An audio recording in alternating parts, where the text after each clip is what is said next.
That ship has sailed. We're done. We're going to implode. The years of low inflation are over. A lot of people are going to lose a lot of money this time, and we've all suffered, whether we realize it or not.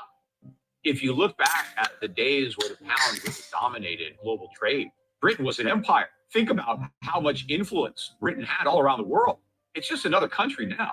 So Britain is a shadow of what it used to be. It doesn't have anywhere near the economic or military power that it once had when it had that position. So to say that, oh, it was easy for Britain, I mean, imagine what happens when America is just another country. It's going to be a big difference. But I think that our economy structurally is more screwed up than the British economy was. We're extremely dependent on the dollar status. Are we in a worse position because of the debt crisis? What makes it worse now? And the structure of our economy. We're so dependent, this service sector economy that can't exist unless it's supplied by the rest of the world. And when the pound was the dominant currency, it was backed by gold. I mean, it was a real money. They couldn't just print it like we've been doing. The dollar is the reserve currency, even though it's backed by absolutely nothing. Winston Churchill said the biggest mistake he ever made was reattaching their currency to gold. Because now seeing how much power it gives America to just print. And this is like the thesis of my argument. You can get away with this shit for so long that the people that pay the price didn't create the problem. And so just emotionally, nobody has to go through, oh my God, we really crippled ourselves. And we made it impossible for ourselves to print our way out of this problem. That's one of the reasons that politicians hate gold, is it forces them to be honest. That's the last thing that a politician wants to be. They don't get elected. Hey, everybody.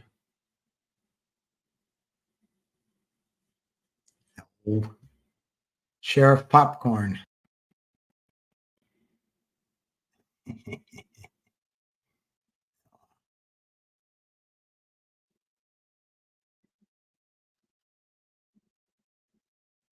Hey, everybody. I'm going to try at 7 to tune into Patrick Byrne and on Busy Brand. I think Mark Bazile's going to be there. I know Junk Savvy is going to be moderating. I don't have any role in it. I'll just be listening. But maybe as we're listening, I can, what's the word? Commentate? What a horrible word. I can make a comment on what I'm hearing.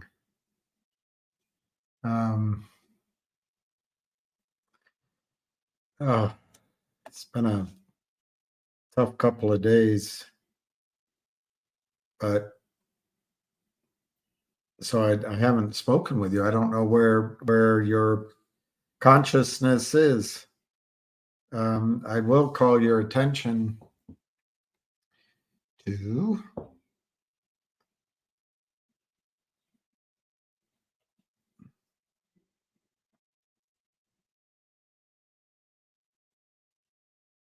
recruiter.com filed their 10Q. I don't see any other activity.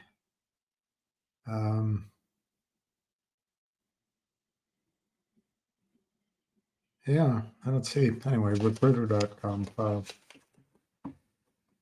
I don't know where to start. I had a great dinner last night. Hey, Jennifer. It's what you need to see is good friends and grapefruit sparkling water.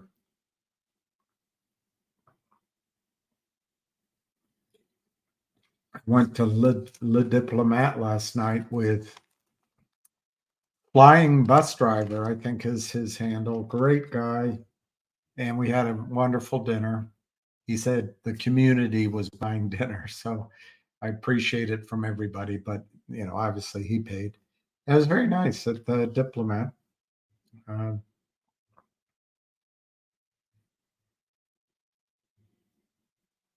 Okay, let's see what Heath says. E-Trade has a value. Rule 144, they can go, you know what it reminds me of, Heath? It reminds me of living in a socialist country. When you go to buy something, you have to stand in 2 or 3 lines, and it's all bureaucracy. But let me just tell you what I understand about Rule 144. Ready? 12 months is over.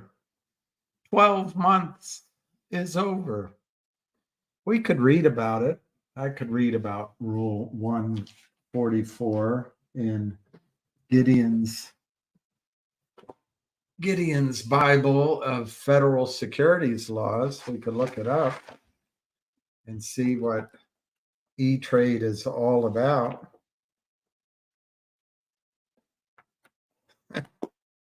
Whose idea was this to look it up? It wasn't my idea, was it? All right, Rule 144. Oh, Lord. Maybe it's from the 1933 book. Let's see. Rule 144. I guess I could Google it.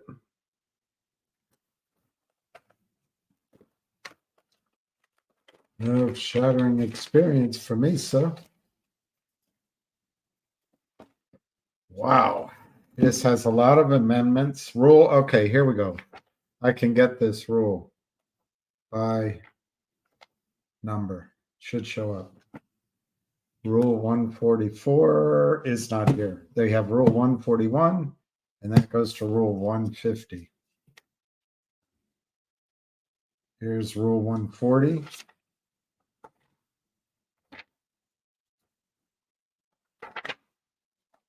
Standards of Professional Conduct. Commodities Exchange Act. God. I remember taking the exam to be an investment advisor. I didn't study this whole book, of course, but I took it all so seriously. Every rule mattered. And now all the Kramers do is hire Richard Nadich, because he takes personal care with each of his clients. He will show them how to steal efficiently and without a conscience. All right, I'm looking at other rules.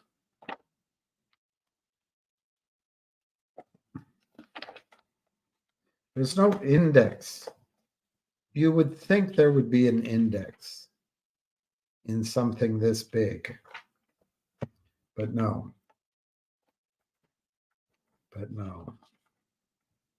All right, I'm just going to Google Rule 144 and get whatever somebody put up on Wikipedia, probably.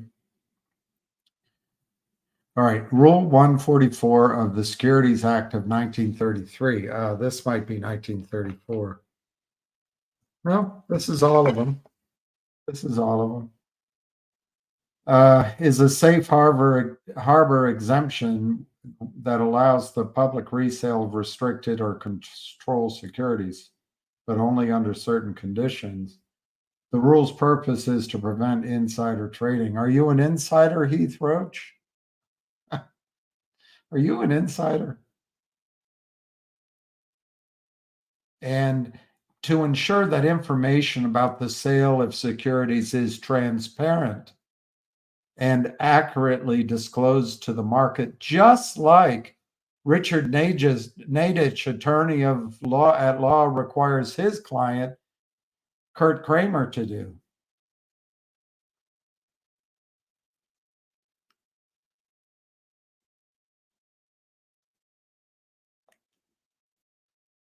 Okay, let's see how long.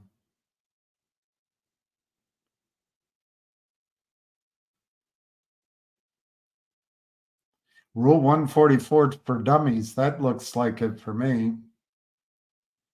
All right, says the exact same thing I just read to you. Holding periods. Okay, here we go. Rule 144 requires restricted stock to be held by its investors for 6 months. It's normal. That's what it always is. The rule also provides an exemption and permits the public resale of restricted or controlled securities if a number of conditions are met. Are you an affiliate? I don't think you are. Are you an affiliate of the issuer? I don't think you are. All right, let's see what holding periods.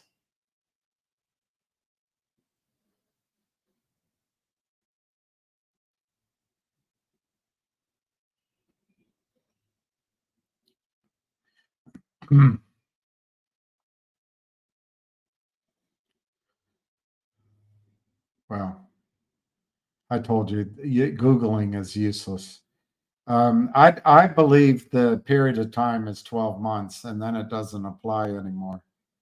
But I'm not finding that here to be confirming.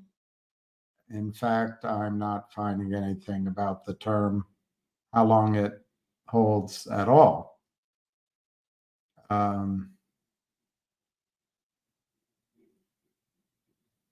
Up council. It says everything you need to know. All right, here we go. Everything you need to know. That sounds good.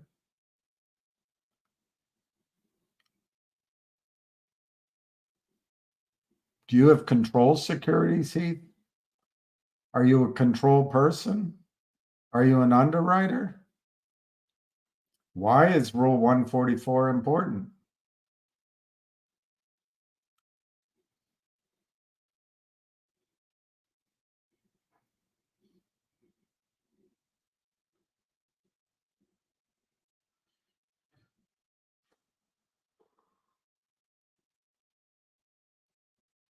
I don't know, Heath. I think after 12 months it doesn't apply, but I can't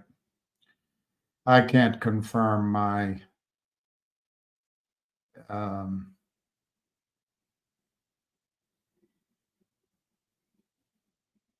know after 6 months the legend comes off in a normal situation, and that's what GTII sent the letter to everyone. But I think even in the worst case, after 12 months, your stock's free to trade. So I think they're just stalling you, and I can't prove it. Is that a French place? Oui, madame. Oui, mademoiselle. This right here, French?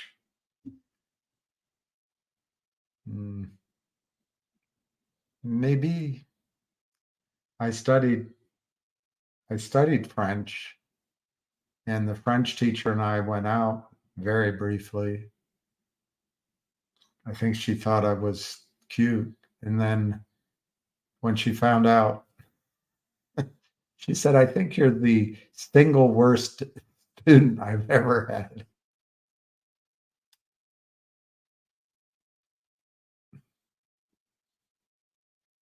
I think I did say, David, trying to remember.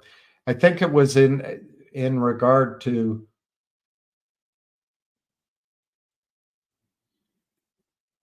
the economy, because your anecdotal information, which is much better than mine, you actually drive all over, is the economy's in trouble. But here in this sort of envelope of the nation's capital and its environs, I don't see any slowdown. There are a lot of retail spots for lease, but every house that comes up for sale instantly purchased, prices going up, highways packed, gasoline stores packed. Stores, I don't know, but there's trucks everywhere. I don't know. I think the American economy might be a juggernaut, and I can't understand why. We're not. Our infrastructure is shite, and we don't make anything anymore. But it seems to be booming. Maybe DC is benefits from going to war.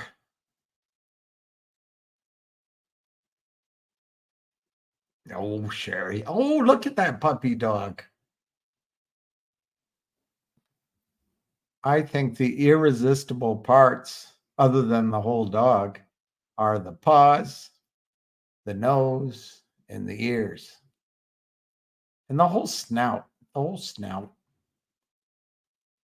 Whatever the dog likes to have you play with. I'm going to go in the space right now. Thank you, MVB chair. I'm not invited to be anybody impotent. Junk Savvy is going to run it, and Patrick Byrne is going to be on it. And I think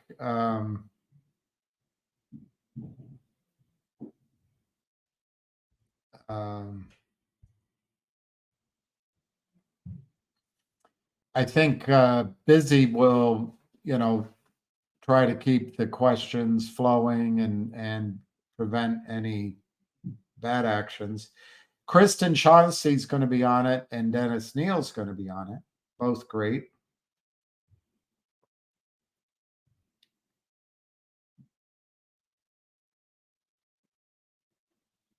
See, I like this, what Mark Bazile just wrote. Right now, it takes an average of 2 years for the agencies to run a complete investigation. By that time, hundreds of companies may have been shorted to oblivion. Several tropical islands purchased, couple of yachts, geisha gals for sales crew, etc. Meanwhile, most retail investors have to choose between 2-ply and 3-ply toilet paper, cotton or newspaper. I like that. I like how he understands it.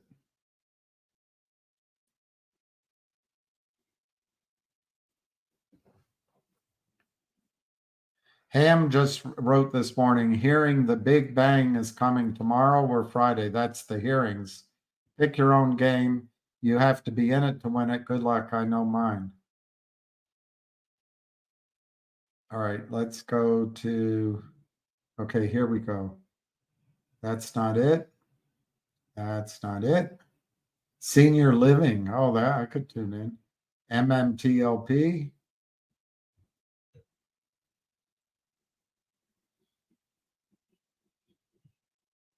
Who's Paul T? He's not getting any love. I don't think that's our alpha beta.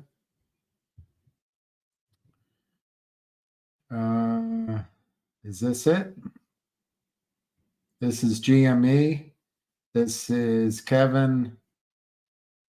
Somebody, Mark, somebody, Larry, Crypto Witch. I don't think that's our GME. They played retail.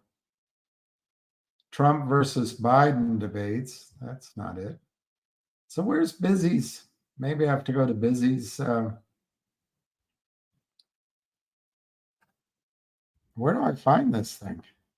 Go to Busy's. There's Junk Savvy. Here's Busy. Breaking. Mike Crapo asked Gary Gensler about MMTLP Live. That's a year ago. Okay, let's go to replies.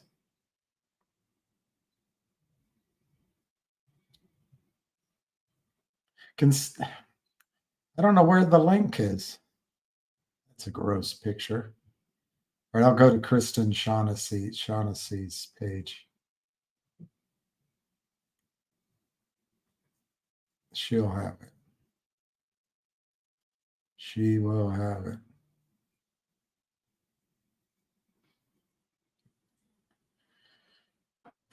No. All right, I don't know how to find this. Normally they just come up. Maybe I just wait till I'll go to Junk Savvy. Good Lord. Warriors of MMTLP. Trump junk savvy. Trump Media and Technology files 8K. Letters sent to U.S. House of Representative committees on judiciary, financial services, ways and means, and oversight and reform requesting DJT blue sheet data from firms that facilitate short sales. 48 minutes ago, Nextbridge Hydrocarbons files SEC Form 12B25 notification of late filing. Is oil ready for a run?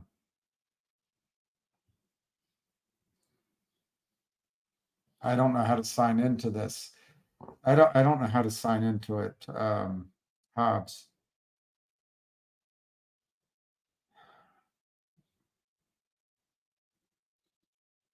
I'm looking. Millstone. That's not it. That's not it. Darn. Oh, there's busy. Ah, got it. Yeah, there we go. Patrick's on board. Get Michael up there. Hey, Michael. So we've got Busy Brands. Curtis Terry up here. Terry, you're more than welcome to come is up. a co-host. Kristen on the speaker stage. Patrick Burns, Michael, And we're Kristen, waiting Terry. for our other co-host, Savvy. So let's just wait. And then I'm Kristen, just a I see you on listener. here. I'm just a nobody. Dennis, I'm going to resend you a mic. I'm just a nobody.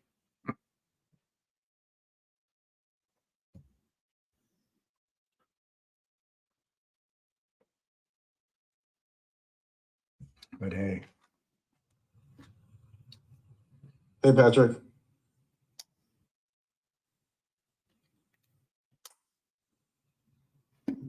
Just want to confirm, Mike, Patrick, Michael. Oh, I'm sorry. Can you hear me now? Yep, we're good. Okay. Just want to make sure everybody's mic is up to par. Yep. Hello, everyone. I'll tell you who's speaking when they speak. Mr. Neely, I'm sending you a mic request. And Not invite. me. See Savvy up in here. All righty, co-host. So hopefully Dennis is able to log in through his laptop. If not, Dennis, you're gonna have to use your cell phone again. Unfortunately. Savvy, I sent you a co-host. So we've got Busy, Curtis, Wow, everyone was on time Kristen, today. It's great. 100, Patrick, Michael, Yeah, go ahead, Daniel. Terry Lynn. That's that. I think This is that not traditional, but I gotta start the call out. Let's fucking go! Somebody's hyped up. All right, Savvy, you have the mic. junk savvy. Well, hey, everyone. Round two for the day. First of all, I want to thank everyone for joining us. What an epic space we've got for you here today. Let me do quick introductions, if you don't mind. I will start with the lady in the house. We, of course, have Lady Kristen Shaughnessy. She is one of the five of us podcast hosts. She's a TEDx speaker. She is a Woman in Tech Global Conference speaker, one of the top Irish 50 American power women, and a former New York Channel 1 anchor and reporter, and a member of the MMTLP Army. Thank you, Kristen, for being here. Welcome, welcome. And she's blonde. Yeah, go ahead. Just saying hi to everyone, and thanks for having me, and thanks for hosting. Yeah, absolutely. We always love to have you. We really appreciate your efforts and the attention that you bring to the MMTLP fiasco. So thank you for being here, Lady Shaughnessy.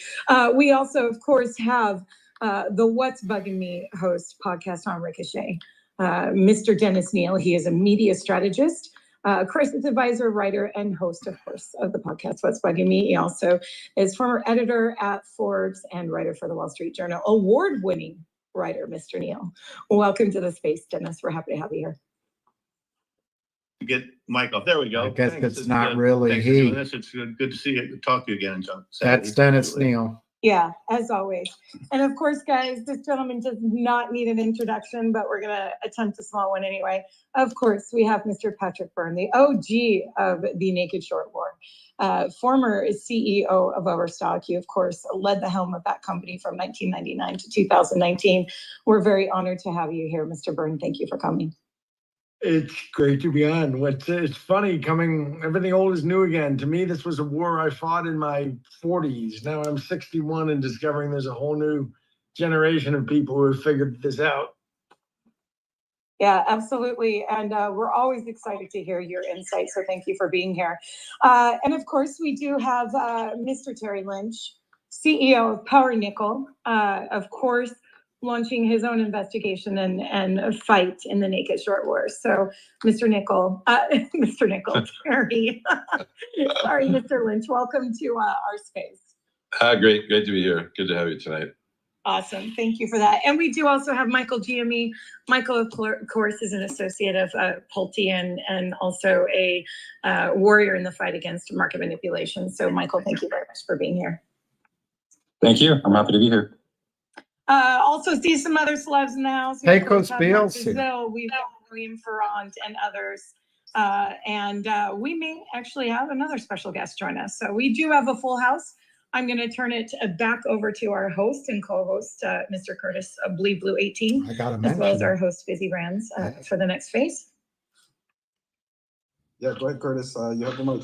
Awesome. Thanks, Abby. And Thanks, thanks everyone for Curtis. joining. So reason we're all here tonight is to talk about what's taking place in current market landscape, which is a battle. I don't know another more accurate descriptor for it. It is absolutely a battle that has taken place. And everyone's seen in recent activity this week, obviously GameStop is hitting all the national headlines in the run-up that it's had. DJT has made huge headlines in the last 3 weeks, and Devin Nunes speaking out and coming out on a media blitz campaign and issuing communication and some pretty strong worded language directly at some of the major institutionalists, the market makers.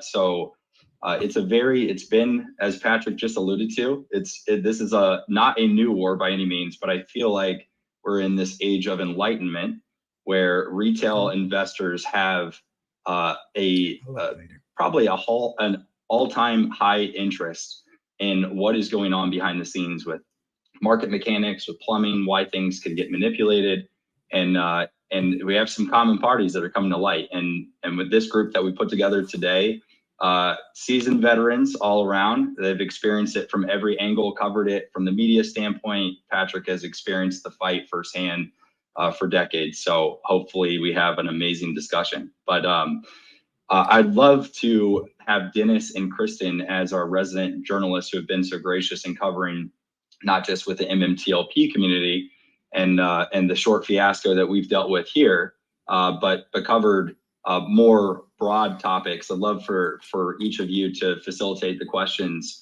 and starting with your thoughts on the recent activity, and we can kind of go around the room and see everyone's kind of current state of the state. Thanks, Curtis. I'll start off here. I'll just say I'm happy to see Devin Nunes fighting. We've all said this. They could have done it when they were in office. They're doing it now, so let's get behind them. They're asking for the blue sheets. We know how important that is for the MMTLP community. You have tried that since December of 22. While we have Patrick on, I was going to say, for people who are either unfamiliar or familiar with the big fight you had for Overstock, which lasted so many years, in layman's terms, could you talk about how they manipulated your stock, particularly using options? And what is that market maker exemption for options? If you can put it in simple terms so people can understand it. I know it's complex. Yeah, sure. It's a little bit like, imagine we had a law that says no one can drive over 60 miles an hour, other than, of course, ambulances. And then hedge funds came along and went to ambulance companies, and they rented ambulances just to tear around and do whatever they did. All this, and they said, well, look, ambulances are exempt from the law. That would be absurd. It was the exemption obviously was not made for that purpose, but they would be misusing it. Well, the same thing happens with the option market makers. A market maker is somebody who's supposed to be standing, and they're a specialist in a stock. They follow a stock, And if there's a surge of demand, they sell. If there's a surge of supply, they buy. And that way they keep, this is an old New York Stock Exchange tradition, and that way it keeps the market smooth and not jittery. And an option, but typically when I was a kid, like it was understood that a market maker went home neutral at the end of the day. In other words, you had anything you had sold during the day, you had bought back at some point during the day as well. So everything stays smooth. But because they have that role in the market, they got an exemption from the law, from the rules that says before you short sell, you need to have a locate. If you're a market maker, you don't have to do that because it's understood you're going to be short selling at this. You're going to be selling stock now at this moment because there's some spike in demand, but you're going to be buying it back an instant later or an hour later, and such, and you're going to go home flat at the end of the day. So market makers always had market makers had an exemption to the rules on short selling. And it was in particular Bernie Madoff, while he was chairman of the NASD, actually fought and got that codified and it was called in the year 2000, it was referred to, or 2003 or 4, was referred to as the Madoff exemption. So that's where the market maker exemption starts. And it turns out that there's for option market makers, there's a more sophisticated trade that they can do, that where they're using the option market maker sells short into the market, and then he hedges that position by creating another instrument. And what would that be? Since he's got a short there, he's got to be long a call. So he sells a put into the marketplace. But it's really the same guy on the other side. A hedge fund is both buying both sides of that trade, but every time they do that trade, it arms them with a whole bunch of shares that are never going to deliver to them because that market maker was just doing that, because was selling short and didn't locate the stock. So it's never going to deliver to them. But now they have bullets that's what they were called, bullets, that they fire into the marketplace. It's like they get to manufacture a few 100,000 shares that now that hedge fund, the market maker has, by selling the right number of shares short, has hedged the put that he has sold. Now that hedge fund owns that put, so he wants the stock to go down, and he's got 200,000 bullets to fire, and those bullets are shares that every time the stock starts to move, he can fire into it. So that's the option market maker exemption, and it was actually it was colloquially called the Madoff exemption because he was the one who fought. And here's a little known fact: people can look this up. Madoff gave a interview from prison where he said it's all naked short selling. It all began for me with naked short selling, and the core of it all is naked short. And the great crime at the center of Bernie Madoff is not what the public was told about. The great crime was a huge ball of naked short selling. Thank you very much. Yeah, I I think people didn't realize about the option market maker. Just let Kristen do it. That was starting way far inside the circle, a little arcane for a generalist like me. So if I could just kind of zoom That's out a little bit, Dennis. but first to He's follow up with you, Patrick Byrne. You just said that Bernie Madoff said the real scandal was naked short selling. Where did he say that, and where can I find that in the record? Do you know?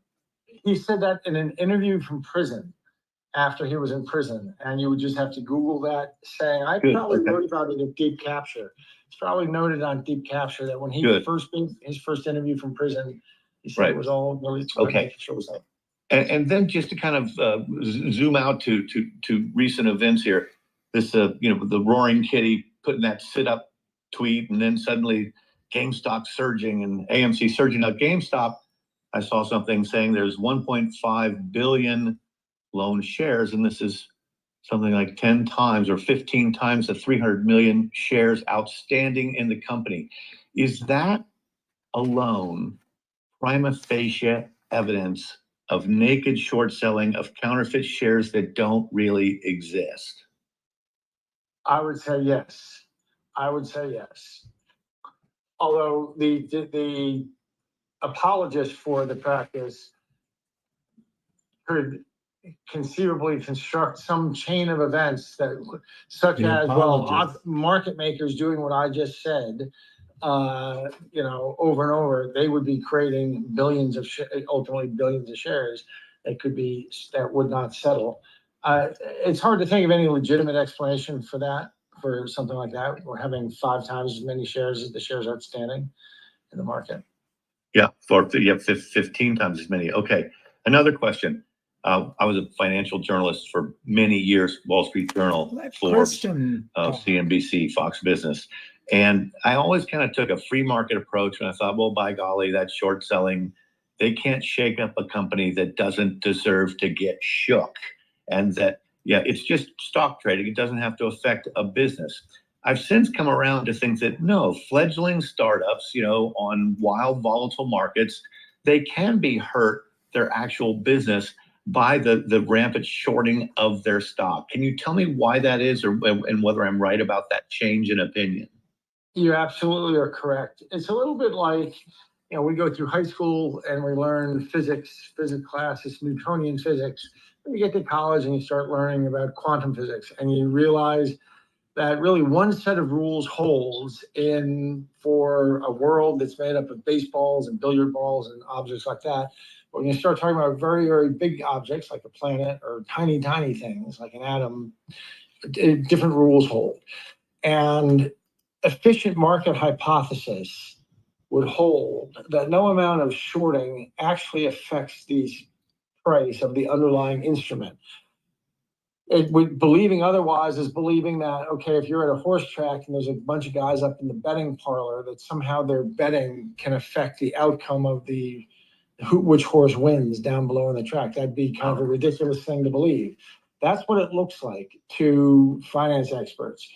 But remember, Warren Buffett said somebody with a PhD in finance is just someone who spent 4 years in a room learning to talk to other people in Greek letters.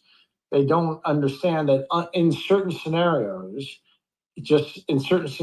like light behaves like a wave, and in certain it behaves like a particle. In certain scenarios, stocks, those rules that I just described of the efficient market don't apply to stocks. If you're talking about a small, illiquid company, if you're actually talking about even a large financial company, because at this point, financial companies are really a stack of assets and a stack of liabilities, and the duration of the assets and the liabilities are all carefully matched, but it's just like a very carefully balanced stack.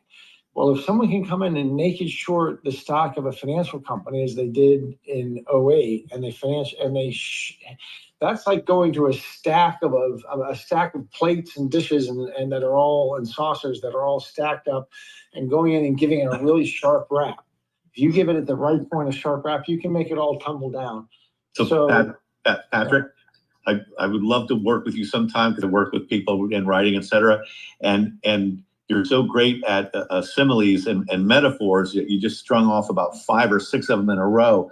But if I could just sort of bring you back more closer to the topic for a better understanding, and tell me, did the short selling going on in Overstock when you were running the company, did it affect the operations and the business and the profits and the fundraising ability and the loan capability? It definitely affects it affects the fundraising ability, just because it's affecting the stock price. And to be honest, it just, when those guys showed up, I remember being at a Lehman conference in 2004 when Rocker and his crew showed up to pick on me. And this guy who until then had been very supportive of the hedge fund guys told me, well, I'm getting out. And I asked why. I said, well, when these guys show up, they destroy companies, whether you deserve it or not. They'll go after your suppliers. They go after that. That's why they go after, literally, we had our suppliers get phone calls. We had everyone who did business with us. They do everything they can to mess up your business. They get the government to investigate you frivolously.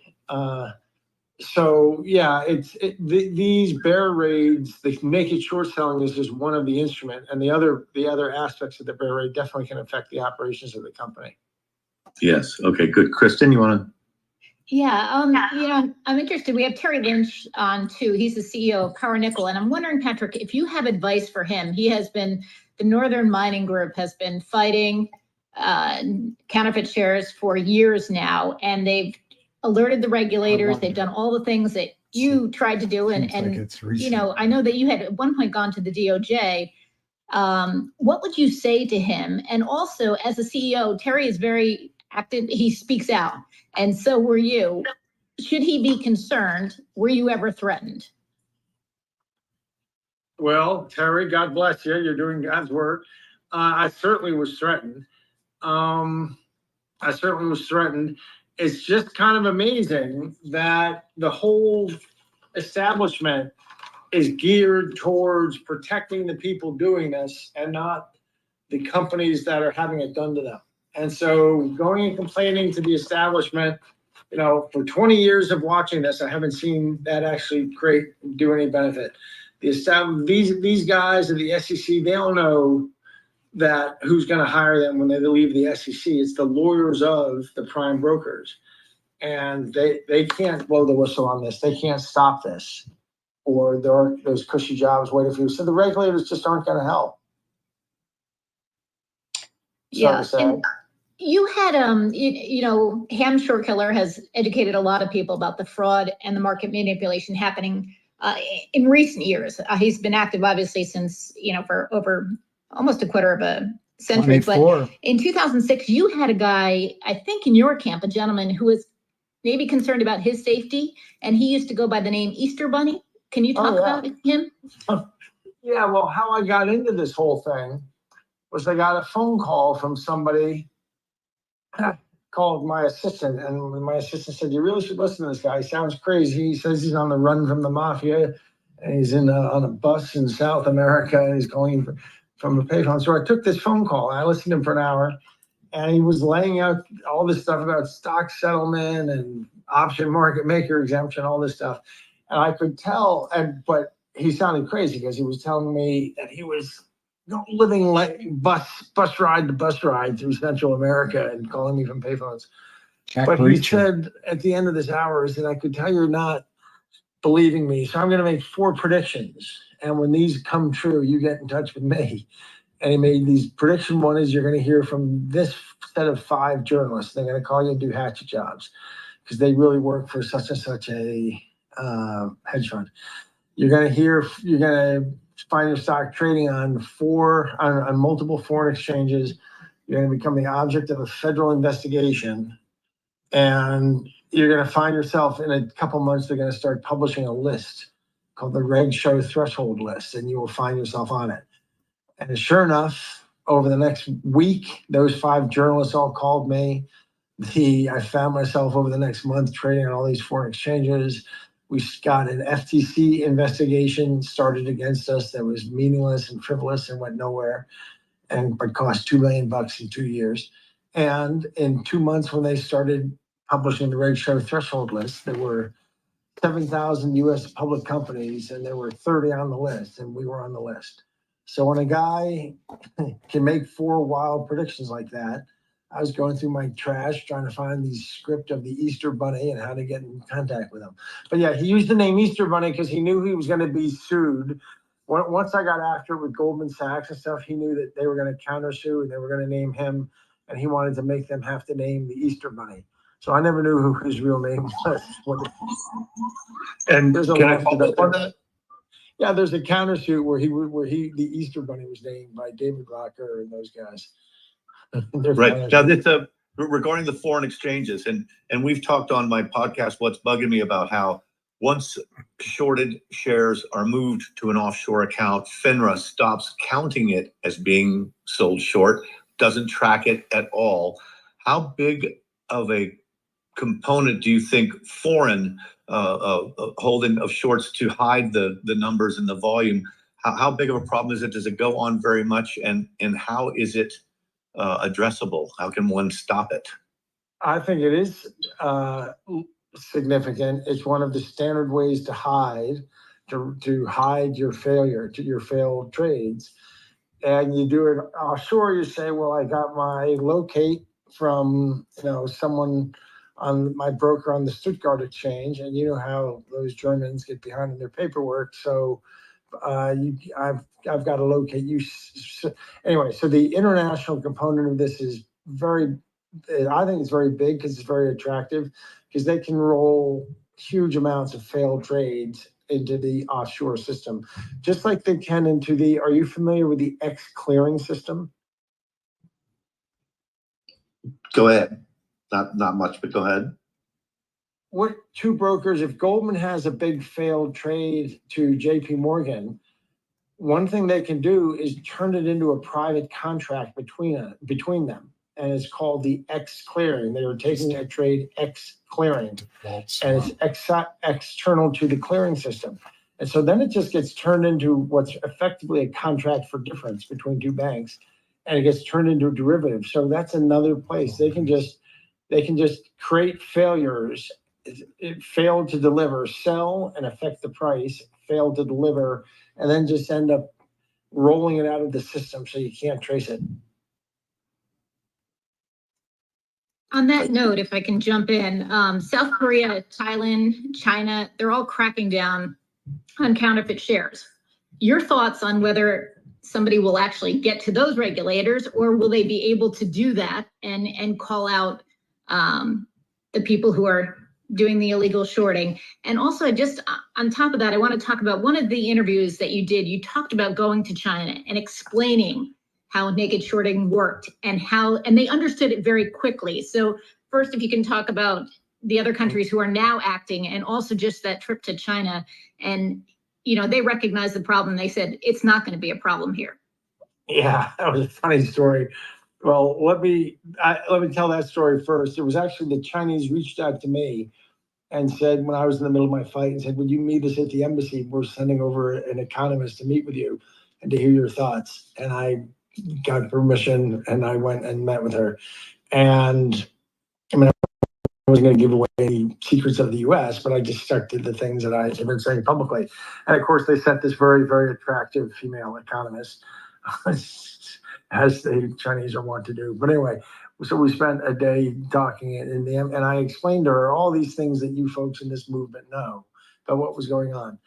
10 years later, I'm over in China, and some very powerful banker sort of tapped me and said, thank you for the advice that you gave our people a decade ago. And we really took that into account and blah, blah, blah. And they arranged for the people. It was so interesting.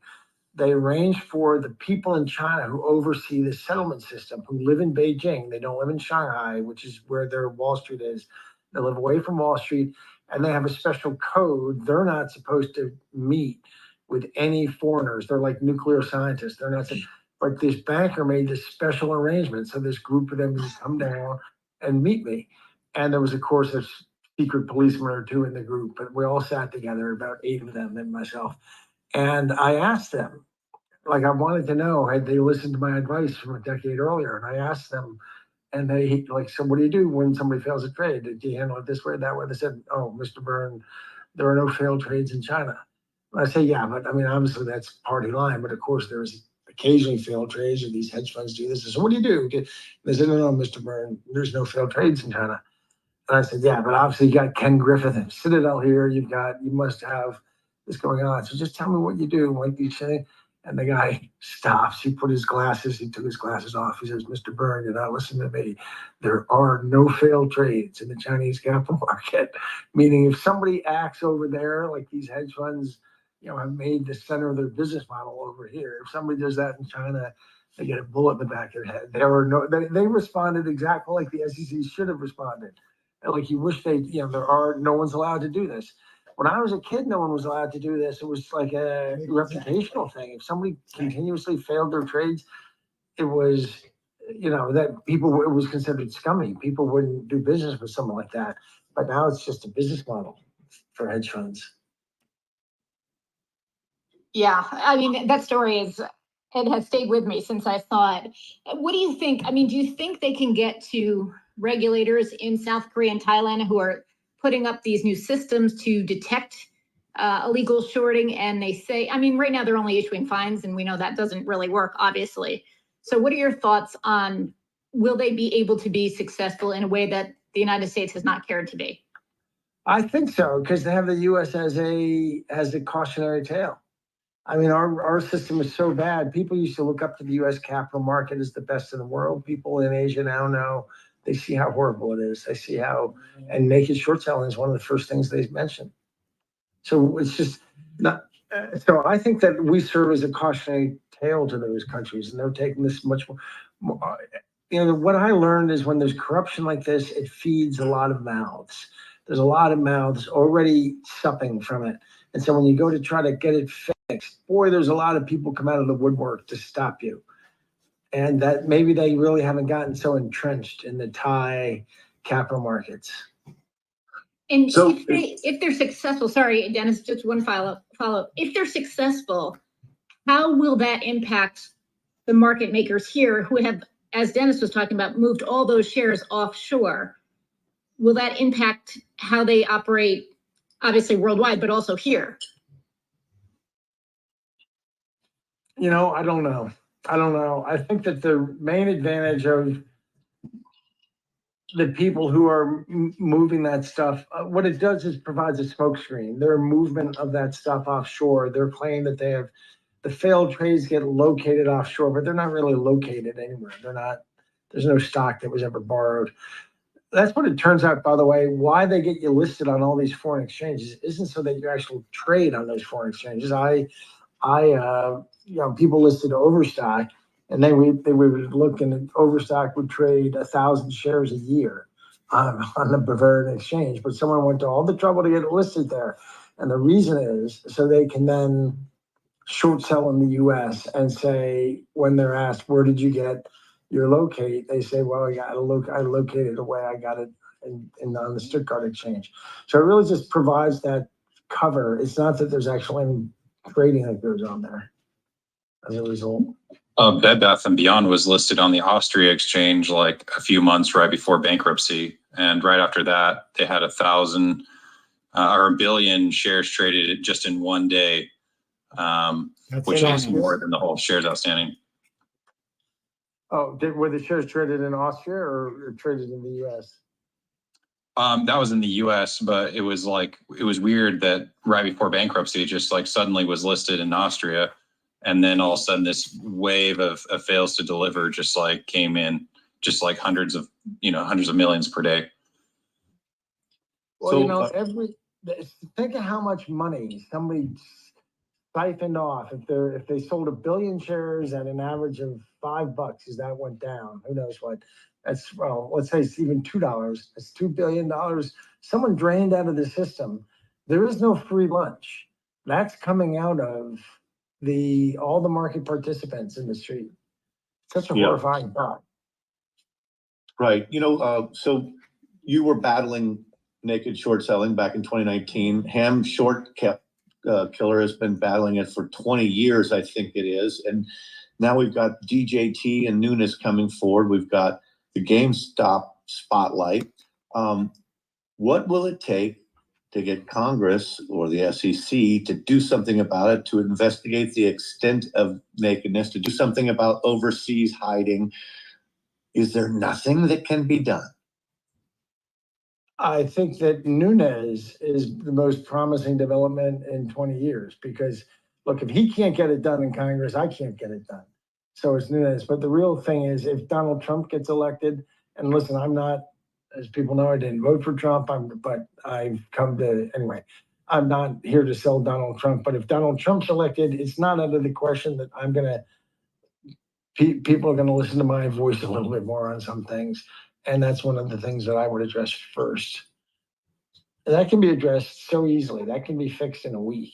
All you have to do is start enforcing the rules. You're getting rave reviews on that one, sir. Rave reviews across the audience. Okay. If you were a politician in an election year, as we are, what would you tell them? I mean, I think, we've all talked about this and said we would have gotten out of this ahead of this last year because it would be a very popular platform, but there just doesn't seem anybody brave enough to do it.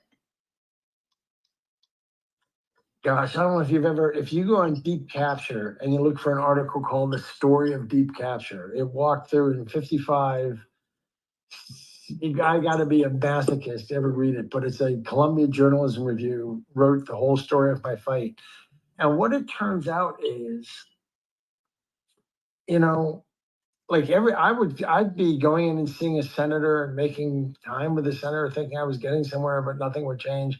And then his chief of staff said to me, Patrick, you need to understand, every time you're in here, Goldman and Morgan are in here 10 times. And, you know, they're big supporters of the senator. So he was basically saying, stop feeling like you're banging your head on a wall. We know you're correct, but you got to understand how big this is here. You know, it turned out, after all these years of fighting, it turned out, and this is when I kind of hung up my gloves, it turned out it was 75% of the revenue of Goldman Sachs is stock loan.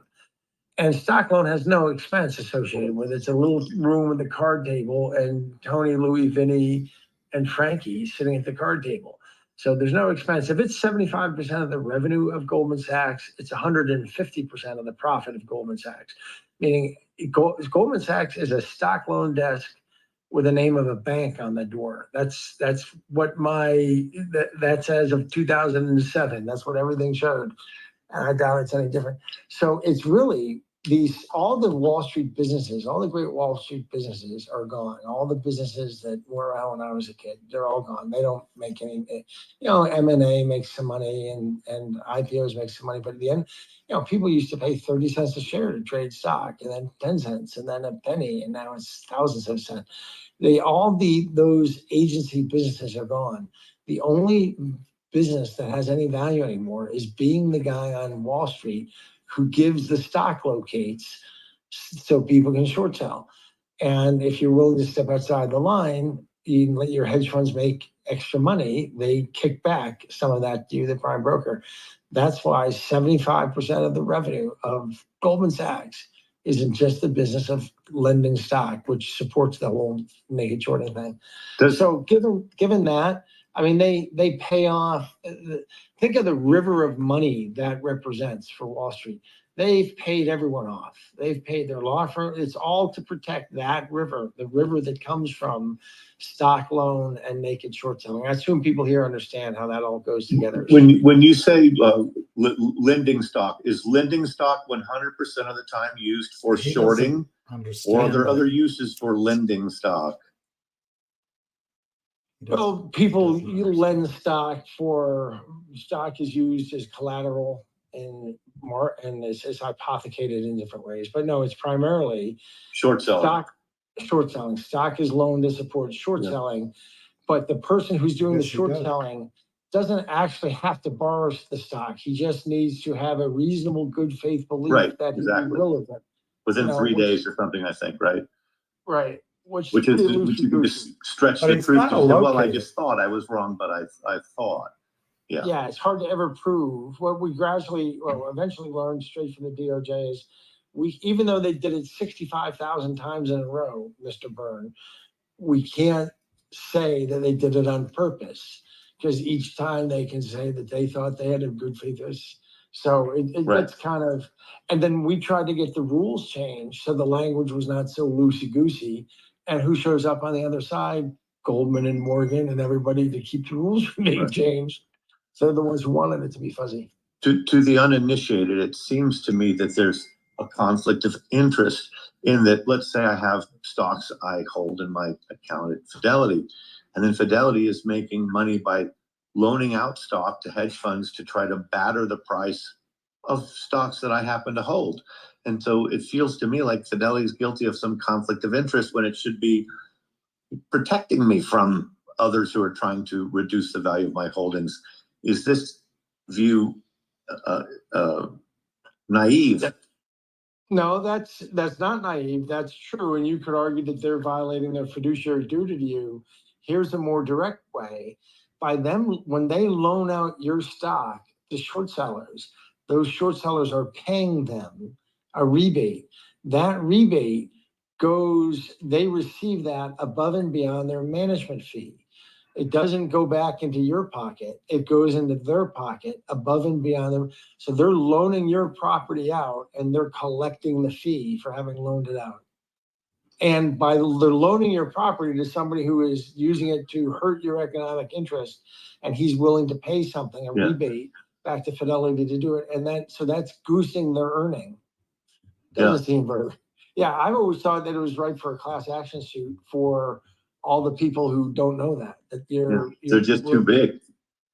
The arbitration let me clauses. Mr. Terry Lynch, Savvy and Curtis, give me a second. Go ahead, Mr. Lynch. Yeah, it's interesting. Hey, Patrick, good to listen to you direct. Longtime fan, read a lot of your stuff, and it's sort of scary listening to you talk about Goldman Sachs, but I get that. It's a little different in Canada in some respects. Well, for example, in the microcap market where you're under $1 billion, there's no real options per se, so they can't control the market that way. What they have though is we really sort of figured this out only a couple months ago, that they have this thing called short market exempt, and it's when you rent pipe from a bank in Canada, and there's three of them: CIBC, Merrill Lynch, and TD. If you rent pipe, as a hedge fund from them, you automatically get short market exempt status, and nobody else has got that. Only market makers. But you're not a market maker, but you can hit any bid. So this is how you manufacture paper in the micro markets. If you're under $1 billion, there's no options per se. So this is how they make the paper. And we never really knew that until about 6 or 8 weeks ago when I was querying Ciro, which is our SEC here, or I guess our FINRA, and they came back and they told me this, and I sort of dug my way through it. I was like, and we changed our narrative as a result of that, because now I've given up. There's no hope in the regulators, because they're trapped in an echo chamber at best. At worst, they're corrupt. So that you can't win that argument with those guys. But and talking to the politicians in Canada, it's a little different. It's not federal. It's provincial, or it would be state in the U.S. So we're talking to the leadership here, and we've gone away from the naked shorting and the counterfeit shares and the failures to deliver, because that doesn't resonate with voters. Most people can't figure that out, or they just are too busy with their day-to-day lives to sort of get into it. But if you say to them, "Hey, we're not treating you as an equal. You may be black or white or green, you're equal. You can be gay, straight, or trans, you're equal. But if you're investors, hey, mom and pop public is not treated like a hedge fund. Hedge funds have an edge. That you can sell. That you can take a politician down with, we think. And we've talked about that. And that's the message we're bringing to them now. We're saying, guys, this it's other not stuff a we level can't sell, playing this stuff field. we can sell.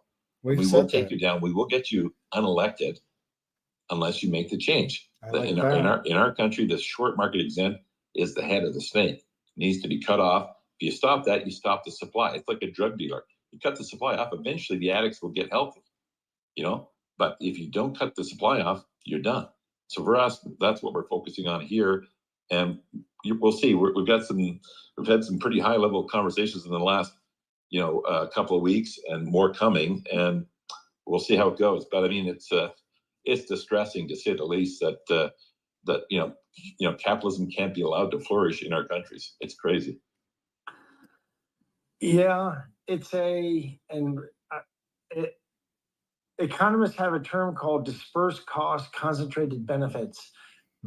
Political mechanisms veer towards outcomes where it's creating a small cost on lots of people and creates a huge benefit for a small number of people who know who they are and capture the political mechanism, so it stays like that.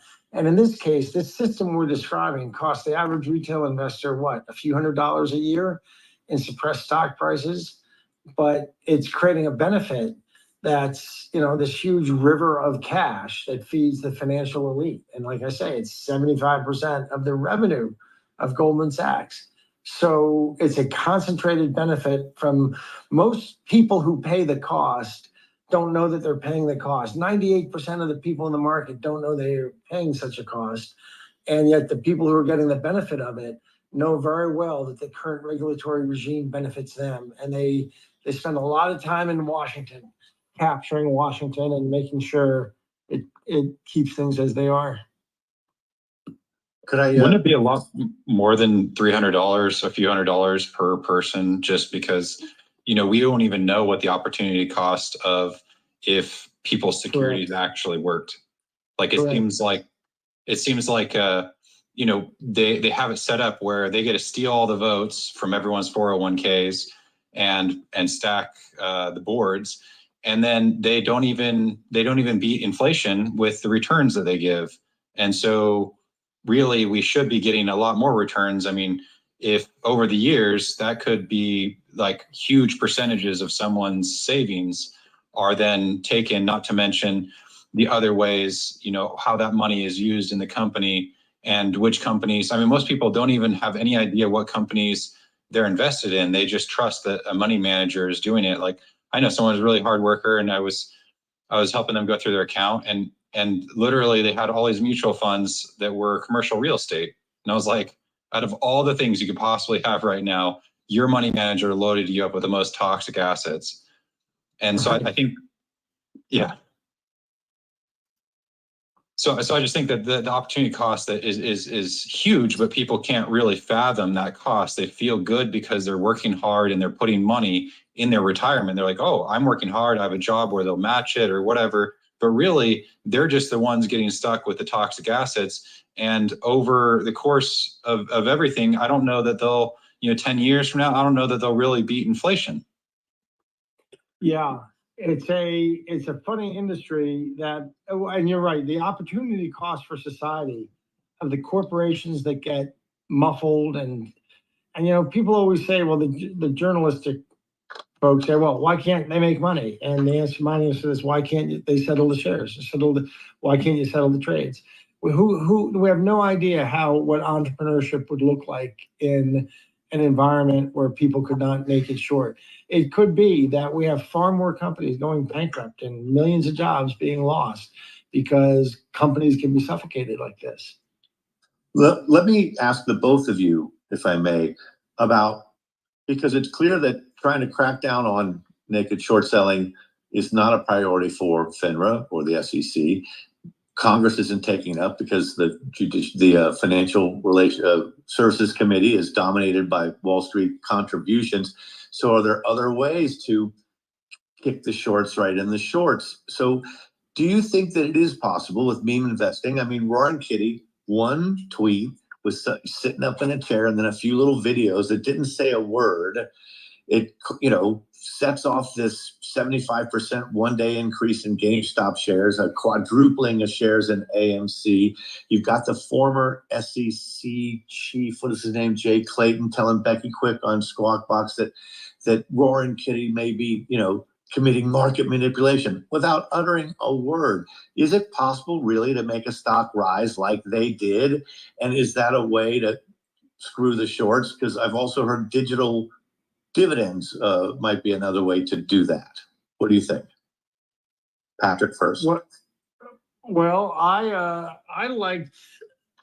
had something to do with creating digital dividends. Some might say I invented it. At Overstock, and it always. John Tobacco talked about it. Yeah, go ahead. Yeah, it seemed to me that having a dividend, I liked it because I wanted to prove the system we had built. But having a dividend that is non-fungible creates an opportunity, perhaps, to flush out the nonsense in your stock. If you have a CEO who will issue a non-fungible, turns out that when you issue a dividend, how the short sellers handle the dividend is there's a whole system for how they handle that dividend. And it turns out that especially if they're naked short, you can basically blow them up if you issue a dividend that is non-fungible. That's the theory anyway. People have gone broke trying to make that happen. I invented this thing called T0 in digital. I mean, I wanted our stock. I wanted to convert all our stock into the digital stock. I understand they backed away from anything like that. And Terry, any thoughts on that? Is meme investing? I mean, yeah, you know what? Yeah, go ahead. What we're doing is we're issuing the non-fungible thing is I think a great concept, and that's really what we're going to do with spinning out a private co that's got some materially valuable assets that we're going to keep private. And again, from a replication perspective, they can't just fake that. We'll basically instruct our transfer agent to only provide, the proportionate share to the DRSs that are proven to be, accurate. And so in the counterfeit share scenario, what happens is if we have 150 million shares outstanding, there might be 250 million in the float. Well, only 150 million will actually get their proportionate share. And so that if the dividend is valuable enough, then the people that aren't getting it should complain, and that should, force, some action, some sort of damage to the people that are, have basically cooked the books, so to speak. So this is a theory. We're going to give this a shot. That's sort of what we've done. MMTLP has done. Really, I think that's why they've fought that thing so hard. So Now, can you do this on your own, or do you have to go for regulatory approval first? Yeah, no, we basically have to have shareholder approval, which we're basically doing in June, and then we'll see. I mean, it's as far as our lawyers' advice, as far as they're concerned, as long as we get our shareholders' approval on it, then we can do it. So that's the plan, and we'll see how far that goes. It makes sense for us to do it business-wise because we've got sort of a different, got sort of an operating, soon-to-be development nickel copper company, and then we've got a sort of an exploration copper gold company in Chile that's quite interesting from an exploration perspective, but quite different animal really. So it makes sense business-wise to do it, and so we feel we can do it. That still would be an attractive dividend to have, but would possibly force the people that have the counterfeit to be forced to be bought in because our shareholders want to have this dividend. Good luck with that. And I'll just ask one more question. I'll get out of the way for Kristen or anyone else. So Patrick, I mean, do you have any advice to the 65,000 investors in MMTLP that have been stonewalled by FINRA and the SEC? Any advice on what move they should make? Folks, I fought this from 2004 to about 2012, 2013, walked away with my check, and I walked away because I got to the depths of corruption. I got to the point where it really is as corrupt as it looks.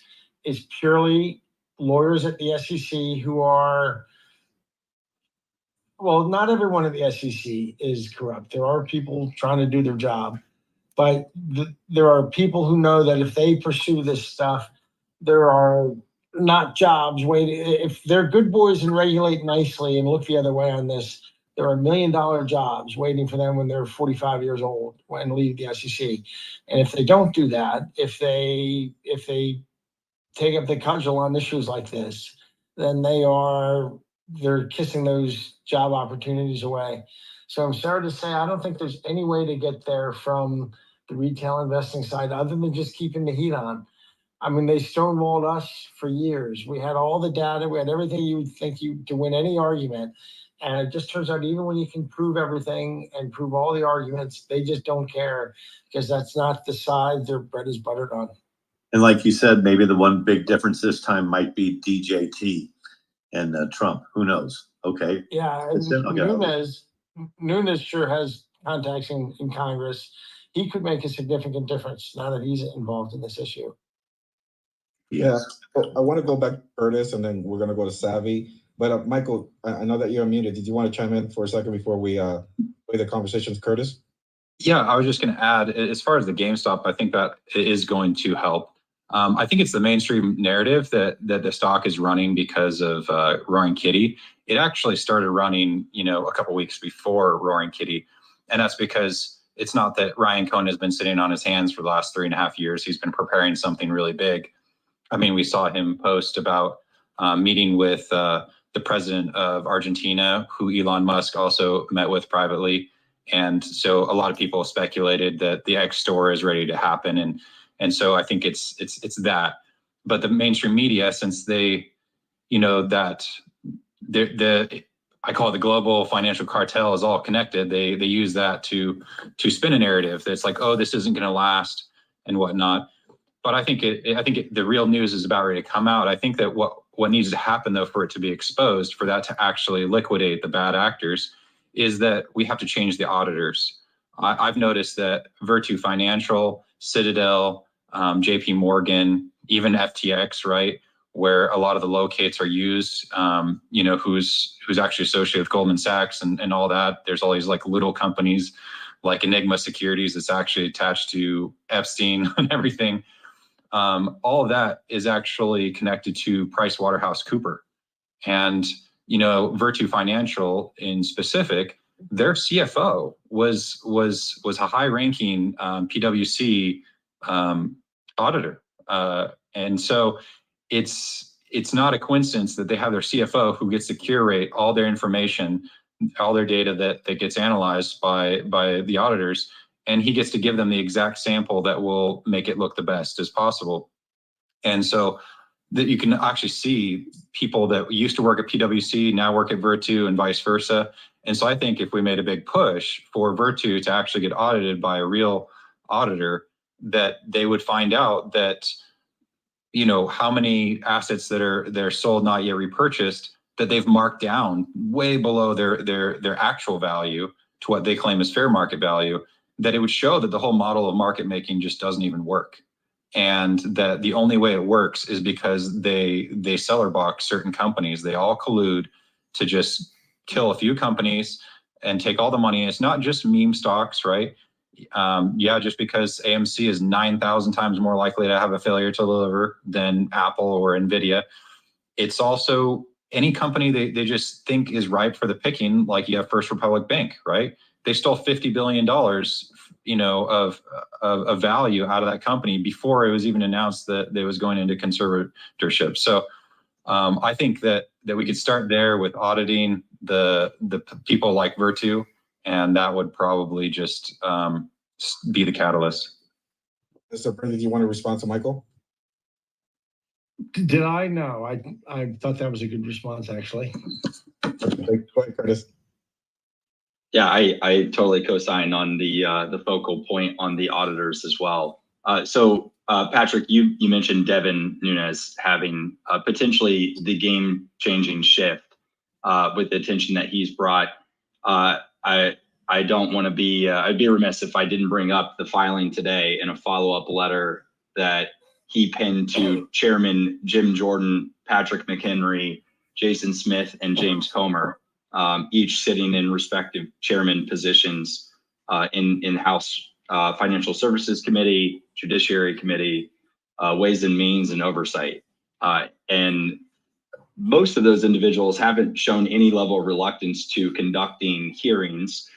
We have been advocating within the MMTLP community for a hearing. Devin was gracious enough to include the MMTLP open letter that was penned by Representatives Ralph Norman and Pete Sessions and signed by 72 other members of Congress.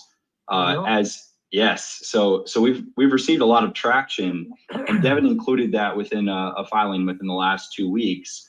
But he pinned a follow-up today that literally calls out the market makers and firms that he is requesting for FINRA to issue electronic blue sheets from April 29th, April 30th, and May 1st on DJT. And he names them, again, blatantly names them: Citadel, Virtu, G1X, Jane Street, Apex. I mean, it's a list, but he's also referencing, which is bold. I can't tell you how much we appreciate Devin's brashness in attacking this, but he also is advocating as part of the evidence for the consolidated audit trail. And there has been a significant amount of resistance that has been applied on both the legal front and then also just hidden little legislation drafts that, for example, last Tuesday, the amendment, the CAT NMS amendment that would require market maker exemption reporting, the usage reporting that would declare when that market maker exemption is ultimately used, that they were trying to remove the teeth and basically put that on the agenda for congressional disapproval. So I say all that to ask you this. Obviously, regulatory capture is part of this problem. It's a huge part of this problem. Who is But, this? Do It's Curtis. do you have any hope that the consolidated audit trail provides such damning evidence that it ultimately forces the SEC to do their job in some respects? No. And do you have any, what do you think will ultimately be the outcome from this public pressure that If you Devin listen Nunes to Burns, is he's applying, saying this is in their regards source to of DJT? money. This is it. They're not Well, going I to give know it up. that the consolidated audit trail, the demand for it came out of the '08 collapse. I know that it's one of the things we sold our version of a blockchain-based capital market on, was it would just fall. It was automatic in a blockchain-based capital market. And I remember there were a lot of forces that don't want a consolidated audit trail. And the last, again, when I checked out of this, which was about 5 or 6 years ago, they had spent years, they had spent hundreds of millions, if not $1 billion, looking into consolidated audit trail, and they had no progress at all. Is it still like that? Do they have any progress? Actually, we are right on the heels of one of the most important phases of implementation, where the broker-dealer information has to be disclosed, and that is effective in 16 days on May 31st of this year. Yeah, if it So- works. I did not know that. If So it Citadel works. and SIFMA are all allying together, I'm not and sure. Virtue. There are obviously many entities that are banding together to fight this within the courts to prevent. And by the way, and I want you to weigh in on this, Patrick, because I know you're going to have a strong opinion on it. They are claiming that this is an invasion of privacy, of customer and retail privacy, that it's going to disclose PII, and basically depicting this as, improper governmental oversight. That's the public narrative that's being spun within the media. And they're also pushing that on the congressional front, piece by piece, to try to disarm and remove the teeth of phases of CAT that have already been implemented. So It reminds me of in '05 when they rolled out Regulations Show, they had a frequently asked question up on the SEC website for years about it. And they explained that they could not reveal, because there was a question, why don't the short positions have to be disclosed? And they said, we could not disclose the short positions of large market participants because that might reveal their trading strategies, and that would be inappropriate. And I always thought that was so funny, because they had spent years denying that strategic failures was a trading strategy of these hedge funds. It was all supposed to be allegedly just random and mistaken stuff. And they went overnight from saying, no, this doesn't happen and it's not done strategically, to saying, well, we actually can't disclose the positions because that would reveal the strategies of the people we've been telling you aren't doing this strategically. I mean, it was ridiculous. And that's kind of the same thing. That's by fighting transparency, like you're saying, that they're giving away what their real strategy is. This is their bread and butter. This is the core of their business machine, is selling shares that don't deliver. So they're going to fight, it's a dagger at the heart of their business model to try to get. Exactly. It's existential. Has anyone on the phone found the difficulty in getting people to understand this issue? Because when you explain to them that there are some market participants who are allowed to sell and not deliver, it's like people they think they must be missing something. Exactly. It can't be that simple. And you have to convince them, no, it's really that simple. There are people out there selling huge amounts of stock that they just don't deliver. yeah, absolutely. We've encountered that, and not just in congressional outreach in this education process, but also on media outreach. And yeah, it's interesting how it's been insulated. And by the way, I read that language that you just described regarding SEC commentary on Reg Show. That language is reused time and time again. Michael Lyons, I have a letter saved. It's been circulated. Michael Lyons, who's the chief financial officer of Fidelity, used that same exact language as justification for naked short selling and some of the strategies involved being proprietary, and that being justification for not disclosing any increase in frequency on short sell reporting. We're It's not doing comical. it. We're not doing it, but we can't disclose it because that would reveal the strategies by which we're the strategies that we're not using. Exactly. Hey, gentlemen, give me a chance. I know that Terry, you have to drop off. You're in London. I just wanted to give you the respect and say your goodbyes. Go ahead, Terry. Yeah, I just want to say thanks so much. And as I'm listening, I'm thinking about, Animal Farm, and all animals are created equal, but some animals are more equal than others. And that's where these guys are at. So I think we just got to keep on fighting. But I sense that there's momentum to turn the tide here. And there's a lot of different tactics, and we just got to keep on fighting. Can't give up. Thank you, Mr. Lynn. Good night. Curtis, if we've done, I would like to go to Savvy, and Ian, I see you on there. Pool T, I'll see you on there. I'll get to you guys right now. Go ahead, Savvy, you have the mic. Well, guys, this space just keeps getting better and better, doesn't it? We have now been joined by Pulte, of course, coming from the philanthropic family, the Pulte Group. And we're very honored to have you and appreciate all your support of the retail investor community. And I've enjoyed the banter back and forth regarding specifically Doug Seafood and Virtue. So we're delighted to have you here. And also Ian Carroll. Ian, I know you don't know me, but I know you, and the community knows you. We have been touting you and your incredible videos and your fight for free and fair markets for quite a while, posting your videos many, many times. So we are delighted that both of you gentlemen have joined us. Feel free to jump in. Thank you. Just a warning out to the people in the space. I know you guys want to grab mics. But we're trying something a little bit different today. We're allowing the journalists to ask the questions, and then we'll jump in from now and then. But if you do have any questions or comments for anyone on the panelists, feel free to drop it in the chat or send me a DM. My DMs are open, and we'll try to incorporate as much as possible. Gentlemen, welcome to the mic. Yeah, well, thank you. And I'll keep it really quick. First, thank you for the introduction and for your comments. And we had a big rally, as you may have seen, with like 500 different retail investors packed in an airport hangar recently. So it was pretty wild. We can talk about that in a second. But Patrick, I just wanted to say hi, Patrick. You and I met in the Bahamas. I don't know if you remember, but we had a cigar, I think, late at night out on your patio. Bill Pulte of the Pulte Homes family. I don't know if you recall that. Oh, I do remember you, Bill. I Yes. do remember you. That was about 5, 6, 7 years ago, right? Exactly. Yeah, I do remember you.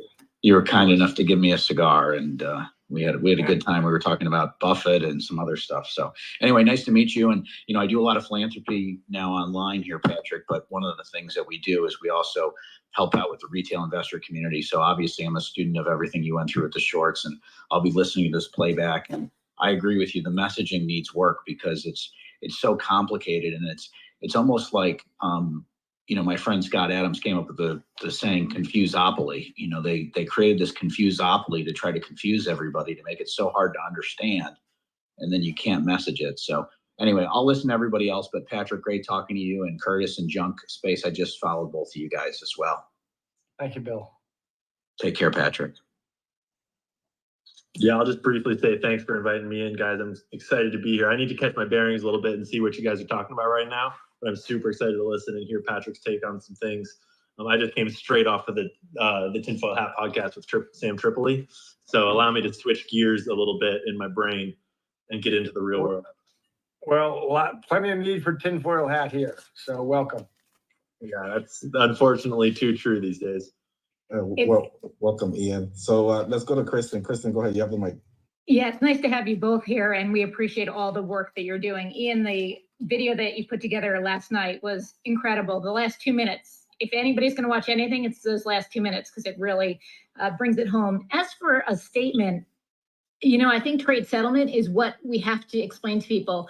Ham Short Killer has used the example of musical chairs. Once the music stops, you need a chair to sit in, or you need a share. And I think that's an easy way for people to get their head around what this all means, because it does get confusing. On another note of this, Patrick, I wanted to ask you, do you think there's any way that this could be, because everything's going offshore, that terrorists, offshore are maybe doing this to fund terrorism? And your thoughts on that? Because if that is the case, and you think that might be happening, that is an angle I would think our politicians should be concerned about. Well, it's funny. The thing that got me traction finally, these 15 years ago, was I started getting invited to speak in the national security community. And I started explaining just that issue that where you did. And once they got involved, they got the SEC to tighten things modestly. And there was movement between, say, 2010 and 2015. The SEC had got more rigorous about things. I think there's absolutely evidence that there's real financial, pardon me, I'm hiccup suddenly. Financially sophisticated players among our national security threats. And there's all these signs that say before the crash of 2008 that they were in the game, and that 2008 was in fact related, was in some sense a bust out, that was in some sense deliberate. So it used to be the case that our national security community had an element called economic warfare, where they were studying how people could bring warfare against us through Wall Street in other ways. But I don't know where that stands anymore. I know that a decade ago, they were very aware of that possibility. But, for example, in the housing market, if you go back to the subprime housing crisis, you'll find that there were people with Hezbollah and Hamas connections all through that crisis across America, all through the origination of those wars. And also 9/11, right? There were puts on the airlines beforehand. Yeah, there were puts on airlines. There were people who knew it was going to hit. There was a guy named Tony El Jindy, who called his broker the day before and said, you're going to see the market go to zero tomorrow, the market get cut in half tomorrow. I want to sell everything. Tony El Jindy was an Egyptian Brothers and Muslim Brotherhood guy. So there was definitely some knowledge of it because it showed up in the options trading in American Airlines in the days before the event.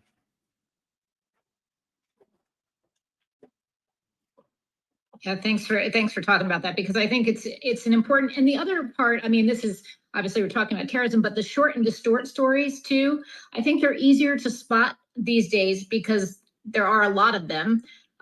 There's a lot more media to consume, and investors are more educated, I think, now. But you had your own battles. You had Gradient Advisors, which was a research firm that was paid to do reports, and we've seen this. We've seen this with Adani over in India and other companies that deal with this. And then as soon as those reports come out, their shares go down, or their stock price goes down. Well, what we learned was the hedge funds were writing the reports. They were writing the reports, giving it to the Gradient ahead of time and saying, okay, publish this next Thursday and I'll build up a short position in the next 4 days and publish it at 1 p.m. on Thursday. And then that's where they cover, so it's kind of weird. It's like trading on inside information, but it's not true inside information. It's fake inside information that the hedge fund is making up. And so it has all the benefits of trading on inside information, but it's not actually trading on inside information, is I guess how the SEC decided to look at that. And anyone could write. I mean, they're always able to write, well, where there's smoke, there's fire. And, you see how the hedge funds, sometimes hedge funds are tracing or tracking crooks and they find real mischief. And sometimes they just need to find it in order so they can have something to talk about to move a stock. Go ahead, Busy. Go ahead. I want to try to get Optimus up here. Mr. Byrne, Optimus is up here on the mic, a longtime friend. I believe it's over 20 years, Optimus. So you have the mic, Optimus. Oh, thanks. Actually, Patrick, you and I met in San Francisco back in the days when you were coming to Marin County Court. I remember those days. We had drinks and cigars with Wes anyway. Yes, of course. That was 20 years ago, 18 years ago, of course. Yep. And so great, it's just great to hear your clarity and your realism on all this stuff. I guess, what I wanted to quickly mention was, the revolving door that exists between the SEC and Goldman has been mimicked in other areas too. And I just think it's important for people to be realistic about what's happened in other fields, like, for example, in the US Patent Office, back in the early 2010 era, there was an act passed called the America Invents Act, which was passed during the Obama administration. And Eric Schmidt was heavily involved in weighting that proposal. And it was basically a way for the patent office to create a whole new way for patents to be challenged after they were granted with post-patent grants, and they were called IPRs, where anybody could claim standing and challenge the veracity of a patent after it was issued. And they put someone in charge who coincidentally happened to be the former chief patent litigator for Google, named Michelle Lee. And of course, she was able to put her elbows and wrists on the scales of justice from time to time in terms of adjudicating panels. What I'm saying is, what's going on with the SEC, and you've used I don't know if you invented the term, but you certainly used it a million times, captured regulators. You know, when these people are captured, they're going to obfuscate, they're going to pretend they hear you and not, they're just going to kick the can, they're just going to go down the road, because that's not what they were put in their positions to do, was to pay attention to retailer and go, oh gosh, I'm so sorry you're hurt and you're impacted by this. They're going to just turn around and keep on doing it because that's where the money comes from. I don't know how much Goldman makes from their stock loan department, but I'm assuming that it's extremely large. It's the whole, it's the 75% of the revenue. Yeah. Yeah, let me address that for just a moment. Thanks for your comment. But, well, don't let me cut you off. Are you finished? I suppose. Oh, that's pretty much it, except I just wanted to interject this one thing, and I've mentioned it a couple times on some other space calls, which is I think that the term naked short selling creates problems, because I think that counterfeiting and fakes is a much easier way to get to the meat and potatoes, regular average American citizen, to explain to them that when you sell a fake watch or you sell fake Nike shoes or whatever you sell fake, you're diminishing the value of the real asset. People can understand that. But naked short selling sounds always like a complex trading strategy, and I'll never understand it, so I'll just go back to my regular job. That's true. Counterfeit is something people understand. That's true. It's people, you're correct. People's brains vapor lock. Yep. They just vapor lock at technical expressions like that. Let me go back a second and tell you a little bit about the history of this term capture. And I do think that I popularized it, but it was more of an obscure term that went back to 1971. A friend of Milton Friedman named George Stigler wrote a paper called A Theory of Regulatory Capture. He won a Nobel Prize for it. And he noticed this phenomenon that we society sets up regulators to protect us from industries. And what happens is the industries become actually captured by the regulator becomes captured by the industry it's supposed to protect us from. And he traced through the history of how this has happened since the world's first regulator, which was the Interstate Commerce Commission. And it's the revolving door. People discover that if they are good boys and regulate politely, so their industry makes a lot of money, you give them the jobs afterwards. So it's regulatory capture. I do think that no one outside the economics profession knew the term, I think, until I started using it on television. And then there's an even better term, which is deep capture, which is what I learned is it's not just the regulators who are captured. It's the congressmen, it's the senators, it's the journalists, it's everybody. It's the whole stack. It's all captured. The hedge funds, we started making real progress in like 2007. These hedge funds, the same hedge funds we were chasing, went and gave $1 million chairs to Yale and UPenn to have like basically a position of hedge fund studies. And they hired professors who wrote papers that basically said everything I was saying was wrong. I mean, they just have unlimited money. And so they capture the institutes. So it isn't just the regulators, but it's now deep capture. But I do think I popularized the term. I'm proud of that. Yeah, well, I think it's very helpful for people to understand that if they're expecting regulators to do their bidding, because we're going to present them with some information and they're going to suddenly go, oh God, I have an epiphany. Gosh, I'm so sorry you're going through this. Let's get to the bottom of it. Yes. It's simply not going to happen. But I do think that, you know, this issue of failure to delivers and fakes and counterfeiting, you know, it's not just the stock market. It's the bond market.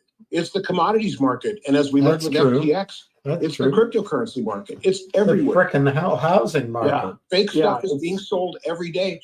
And they count on the fact that because everything's been digitized. I mean, I think you told the story before, but back in the days, you know, almost 100 years ago, they used to stop trading on the New York Stock Exchange and people would take saddlebags, right? Yeah. And they take stock certificates and they would settle the trades by going to where the money was coming and deliver the paper certificates. We're 180 degrees away from that now. Well, I've talked about that. That's how it worked. That's what you needed. In the 1960s, volume on Wall Street quadrupled, and the guys with the not saddlebags, with burlap sacks, they were called stock jobbers. They ran around with sacks of stock certificates. They fell behind, and then actually they started closing Wall Street down, or only opening it for 3 hours a day and things like this. It's called the Great Wall Street Paperwork Crisis. And that's when they went to, it's funny, the industry and the SEC had a big meeting in 1971, and there were two systems proposed. One was to have an electronic stock settlement system, broker to broker. They would all be tied into, and that was the origin of NASDAQ, incidentally. It was a lobbying group formed to prove that to fight for that solution. The other solution was centralization and dematerialization. And which is what they went with. And the SEC said, well, we're just going to go, the electronic system isn't ready for deployment yet. So we're going to go with this other way of doing things, where we're just going to immobilize everything and dematerialize it. And it was a temporary solution.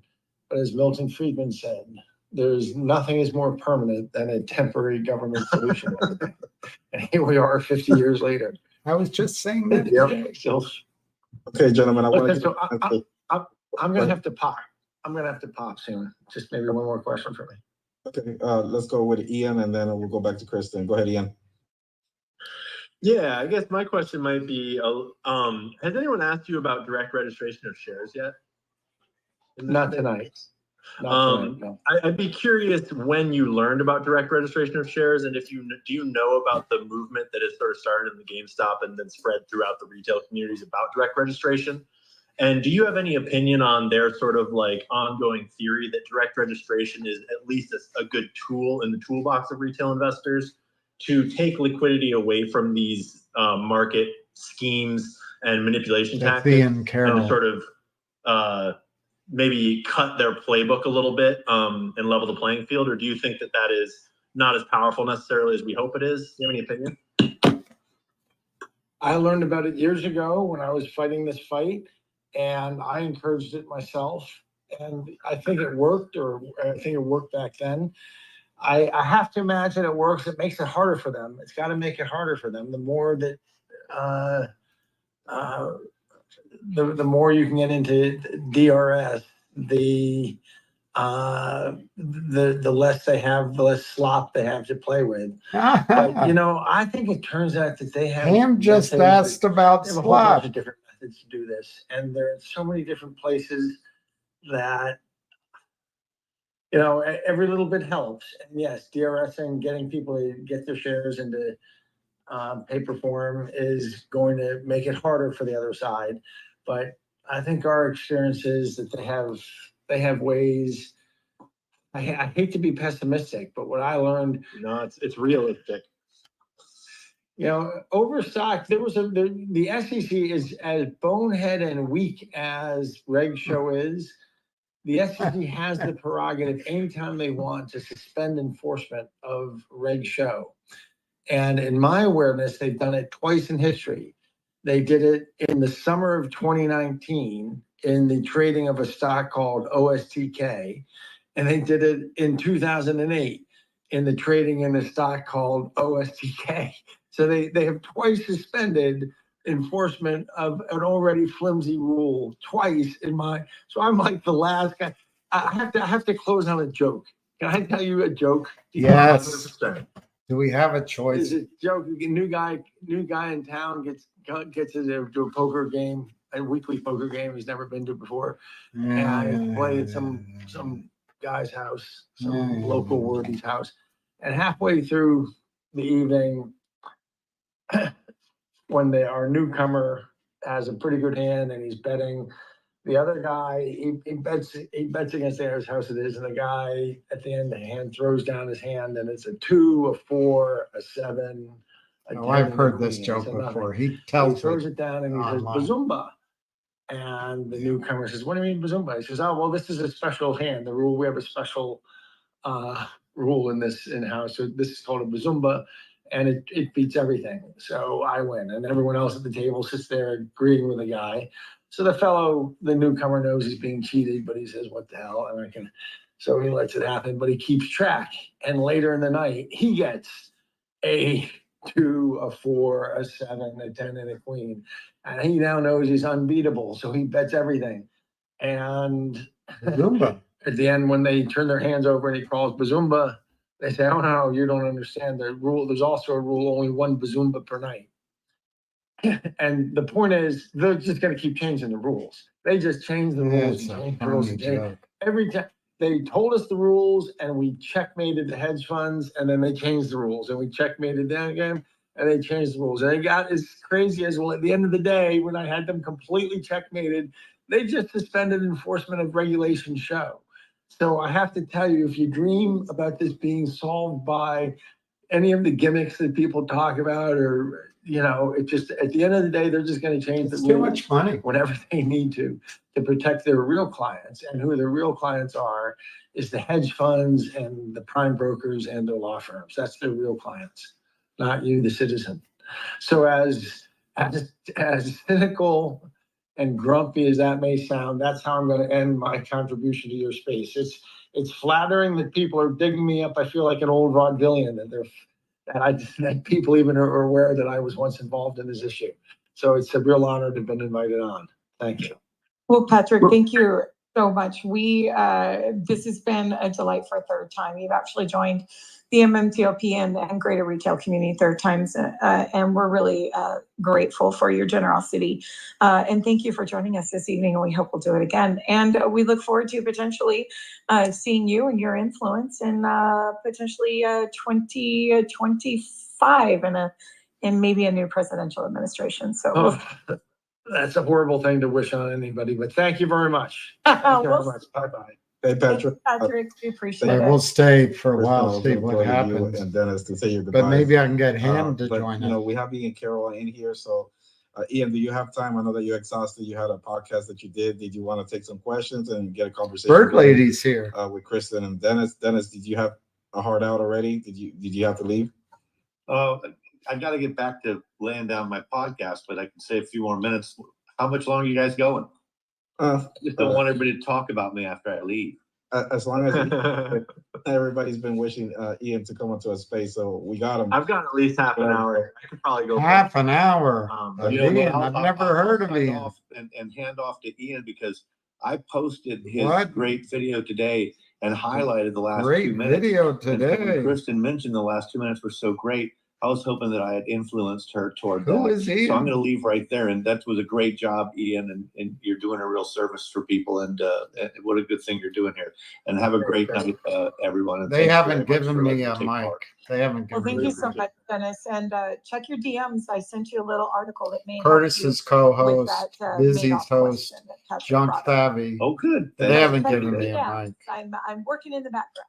So There's nothing better than facts, ladies and gentlemen. Nothing better than facts. Okay. Thanks a lot. absolutely, check it out. Thanks, Thank you Dennis. very much, guys. Thank you. Of course, I'll keep my Dennis eye Neal, out though. They the might Dennis let me Neal talk. What's Bugging Me podcast on Ricochet. I believe that Dennis has featured the MMTLP community with interviews. 11 or 12 Hell is Ian? There you I gotta go. look him Yeah, up. So Yeah. check it out. Please. Check it out. Is that Great, guys. Take competition care. or is Dennis, it we something? appreciate you. Thanks, Dennis. So Absolutely. How about you, Kristen? I just want to make sure before we continue on with the conversation, Kristen, I want to be respectful of One your time. continues Oh, with thanks the so much. conversation. Yeah, I can hang out for a bit more. I'm We do not interested need to to find out continue what Ian's working on on with the next, because conversation. I think his videos go a long way to educating people about what's happening. And, That's Kristen. and that is the key, right? If we can educate people, we will add many, many more people. to this fight. I'm really Well, skeptical there you go. on You this have the mic, educating Kristen. Continue idea. on. I mean, that's the first step. All right, but Ian, so if you can tell us what you're working on next and how long do these videos take? Because I know a little bit about video production, but yours are outstanding and it takes so much research. So just maybe if you can give us a little lay of the land. She's in the awesome. background. Yeah, thanks. She's I really awesome. appreciate those kind words too. Different videos take different amounts of time. She And is awesome. I've sort of structured a format of my life where I can do it in the minimal amount of time that it, genuinely requires, because I don't have a big team or anything. I don't have to coordinate with I lots don't of have other a people. I team. just have to do the work myself. And I think, honestly, I think that speeds up the workflow for most of these things, especially for short form videos. I think a lot of people overthink that type of video production. It's more about Like your me. understanding in a way that I simplifies it and overthink then my elucidates video it, production. just right, which does not take a lot of time. It just takes a lot of kind of skill and luck and the right sources. And so complicated things, you have to research a lot, and simple things you might already have the research on. Right now, the next thing I'm working on is trying not to get behind on all the projects I've already got open and trying to keep up with reading all of DFV's new tweets and not only post about GameStop and also keep up on Who's my other things. I'm DFV? interviewing RFK Jr. on TikTok tomorrow about free speech. RFK And I'm Jr. interviewing his Yay. VP the next week about all sorts of things, which will be interesting. But in the meantime, we've got all these other important things going on that we Richard, got to keep up on also. So Not legal advice Interesting is story. here. RFK Jr. We actually did a series back in the 90s together. He was going after, big environmentalist, but he was going after hospital waste. And we were trudging through all great. these no trespassing areas. And we found hospitals disposing of waste into the rivers, which there was no, it goes directly into New York City's drinking water. So it was an interesting story that nobody else was telling, and he was willing to blow the Brianna whistle, is here. and it was successful. We got some results from it. So good luck with the interview tomorrow. He's an interesting guy. Oh, she's people like to was saying, not I wondered focus if too she much on came all here. the crazy and incredible things he's done throughout his life. So I'm pretty excited to get to ask him at least a few questions. He's great. I like him. So I'm going to jump in with. Go ahead, Busy. I know that you have a show. Are you good, Michael? Just want to make sure. Also respectful of your time, Michael. Yeah, I'm good. I'm Okay. just chilling. All right, Curtis, or Savvy, you have the mic. Go ahead. Answer. Yeah, let me actually jump in. So since of course this is Ian's first time in one of our spaces, I wanted to ask you, Ian, how do you go about choosing the topics that you cover? You've covered a vast swath of topics regarding, anything from politics to geopolitical issues to, of course, markets, and you're a GME guy. So how do you choose the topics that you're going to cover? Hey, I don't actually know if I've ever been asked that question. This is a key It's question. a combination of factors. This is a key And the most question. obvious first one is importance, which is obviously very complicated, but I think everyone starts to hone in on importance as a multifaceted equation in terms of economic importance and financial, political. There's all kinds of ways that something could be really important. But then I also am obviously not an expert at most things, and some things are so complicated that I'm ill prepared to even attempt them. And sometimes I still will attempt them, but sometimes it puts the cost benefit ratio a little out of whack. And then there's the other one where some things it's I'm burning on them and I'm researching them, but I haven't found the way to communicate them effectively yet, because some things are so complex or so careful to word that you need to really kind of find the right angle to communicate them. Because you can only communicate the first chapter of a story once. If you can only, which I mean, you don't need to take it too seriously. You don't want to be frozen and not make content just because you're afraid it won't work. But it never hurts to be careful to choose to tell a story right. And the way I started my GameStop content is a good example, where I started by talking about Ryan Cohen and how epic of a leader he is and what he's done for the company, rather than starting by trying to get deep into everything, just kind of piecing it together one piece at a time. I think help my audience sort of be on the home team from the start and sort of understand that message from the start. MMTLP is a good example of one that is extremely complicated. And so I've been doing the research on it off and on for a little bit now.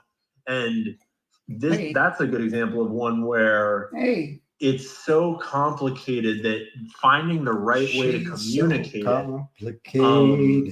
is almost the biggest factor in deciding how and when to cover it. If you know what I mean? They want to make it complicated. Yeah, absolutely.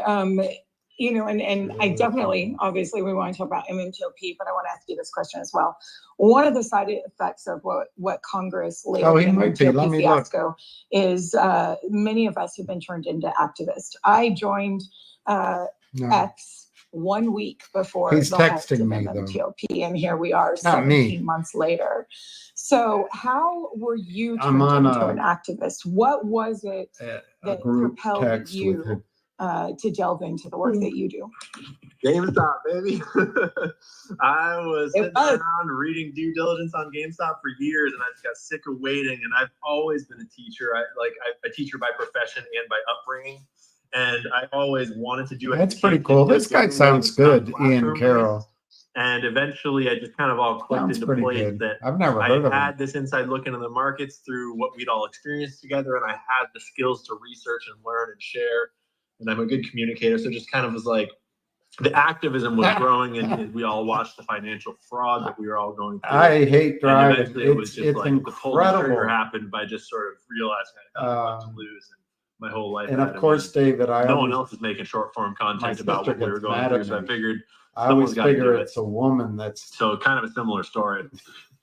But well, you had mentioned that you off. delved in and did the big toe, as I say, into the MMTLP. We'll talk about it in a second. But honestly, the story for many of us have changed. The more time that they have given us, the more we dig and the more we find. This is starting to get me bored. With Senator Stafford today, and it really kind of hit me what at least it distills down for me. And this may be, approach that you could look at is the people that were tasked with protecting us are the ones that are actually working and conspiring against us. We know that. And so if you look at the OCC, the OCC, when the reverse merger happened, they basically came out and said, don't worry about covering your short What we just heard.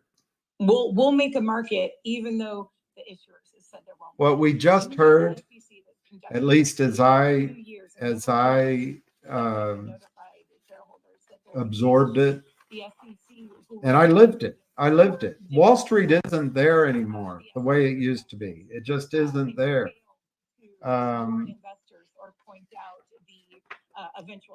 Pulte left. Led to the historic U3 health. I don't blame him. And their as Patrick Byrne says, all of the great agency businesses are gone. That's the investment banking, although there might still be some of that. I'd argue there isn't any. Investment banking, research, the trading desk, the making markets, all of it that we used to, that made Wall Street vibrant, the specialists on the floor, it's all gone. And so what I heard Patrick Byrne say here is the river of money corrupts everybody. Everybody's paid off, but the river of money is how Goldman Sachs makes their money. They make, as I've said here, of course, but it was Patrick Byrne I heard it from originally. Thanks, Abby. I think you did. I do just want to say really quickly to that it makes me think of what Mike Taylor said on stage at the event in Atlanta that Pulte hosted recently. A couple of these people were there. Mike Taylor is a longtime Wall Street insider that ran hedge funds and short sold a lot. And I asked him directly, like, what's the core of the problem here? And he said it's the regulators. Is that the real problem is the SEC and the entrenched revolving door nature of the regulators that are actually. We've said that, but that's not us.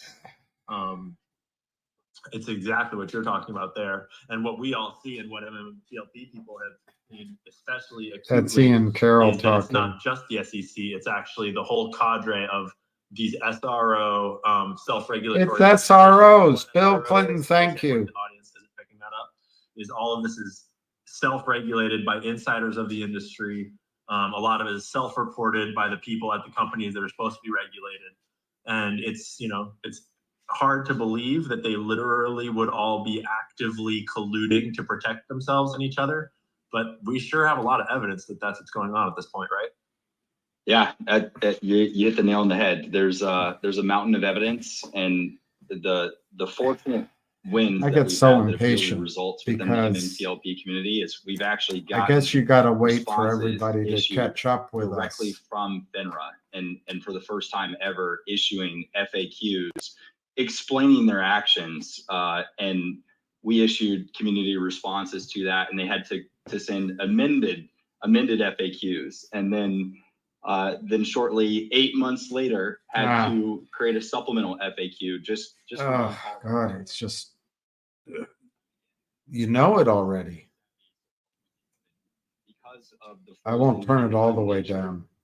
Of MMTLP and how everything. And if you played don't out, want me to turn it's down, given I'll a leave little it bit of up. a But luxury I to just want to finish some of that the what I heard that really really manipulative alarms players me, like GME, because and there's that a we're able to go back Goldman and Sachs find makes evidence all of its without profit any new, from the stock loan without desk, any which is new counterfeiting, and locating shares, not locating shares, lending shares, approving the trade. It's the whole crap that we're talking about. put out hit pieces on the community. Then that's a river of money that pays off the lawyers. New York Times. It pays off if you take the revolving door as a payoff, which is what it is, pays off the regulators, pays off Congress, pays off everybody. So if they change the system and they make it clean again, how's Wall Street going to make money? Wall Street now, I met with a older successful Wall Street guy. They just collect assets and give it to money managers or put it in ETFs. All of that agency business is gone. So if we stop this, if we wave the wand and we stop this business, Wall Street would go broke. It's existential. They're not going to give it up. That was the depressing thing. I don't think going to the SEC is going to change anything. Watch. They'll settle with Kurt Kramer. They'll settle with Kurt Kramer. That Kurt Kramer didn't get Gibson done. One of the big hedge funds called Gibson Dunn, just like a mafia guy would say, hey, take care of our friend. To brokers, so shareholders can use that form letter on how to. This is boring me. Shares, Are you bored? How to transfer your shares. So, and Patrick was touting that Devin is not just due to his congressional experience and the relationships that they're not letting me on. Also due to his financial acumen and experience. He is potentially the best shot, in addition to obviously the retail movement that we're all. Curtis is good. John Savvy's great. Kristen's great. 100's awesome. Busy is busy. That really, I don't know Michael, but he sounded pretty good. Ian Carroll sounds a little like Ace in his voice. The blueprints of DRSing and transferring. Albee is here. Albee. You see literally cutting the regulators out of it. So there were no letters pinned to the SEC or to FINRA. He went straight to I'm bored the with head this. chairs of the financial. All right, I'm going to see if I can get Ham on. Oversight Committee, Ways and Means, and Judiciary to call out. I'm going to see if I can get Ham and on. now is naming names as of today. This is the latest development. As of today, requesting electronic blue sheets, which is basically a systemic record of the trades that have happened from April 29th through May 1st and they list out the firms: Citadel, Virtue, G1 Execution Services, Jane Street. It's the who's of the top. All right, I send Ham a text so we can pump up the volume. It's very interesting that we've experienced on our congressional outreach some gatekeepers, and Patrick, I think, laid out his experiences. What, lucky boy? And I fed you. We have the capability. I offered you the backyard. Thank you so much, because you are. I gave you treats and educating people in short form video, your long videos are I know amazing. what you want. Universally, I know what that's you're amazing. thinking I of. love them. I share them every opportunity I get. We have more people Let with me the call lights him. turned on and this enlightenment of what is happening No. than we've ever had before. And I think although Congress could be and has proven to be a dead end road in the past, I think we have the potential of creating enough leverage. We'll see if he because calls we in. are aware that the problem I can't, not address guys. the issue And the people that are aware I don't know what it is, but I don't want to say that I'm not going to say anything about myself. I just get so maddeningly bored when other people are processing information that I feel like I got it. I don't need to hear it over again.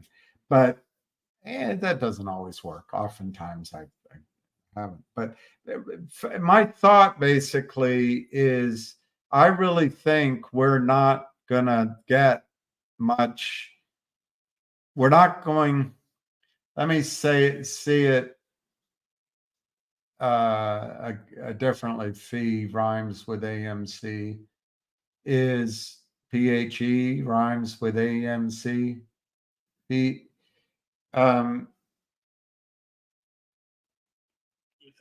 you live from that mindset, you don't even do enough research to realize that MMTLP has nothing to do with it. It's not dividing any firepower. It's literally a dead end stock that got halted. That is like this whole other corruption basket problem, and it creates this whole other wealth. Oh God. Oh. So, Fee, what I'm saying is that Wall Street, if you listen to Patrick Byrne, has one source of outrageous profits left. And it's this. It's stock loan, which is hypothecating. It is counterfeiting. It is allowing these trades to occur. If we could stop that, where are they going to make their money? They no longer have the in-house trading desks. They no longer have in-house market makers. They don't have in-house research. Their brokers, their wealth advisors are not trained to advise on stocks. They're trained to advise on, well, you should go into this industry or invest in the Tiger funds or Mickey Cohen's fund, whatever he goes by. Oh, here's Ham. All right, hang on. I got to get the speaker going. Hang on. Everyone wants to hear with you. They're bored with this talk. All right, Bluetooth. All right, Ham. Yeah, you're on. You're on. Am I live? You're as live as they come. Hold on, I'm taking my pulse. I'm not sure. You're like a alive. Anyway, I hope you guys listened to Pat Byrne. We did. I was feeding all the information and questions to everybody to ask him, and all the old stuff. He said it again. When Donald Trump gets in, he's going to take care of it. Did he say it? Yeah, he said it.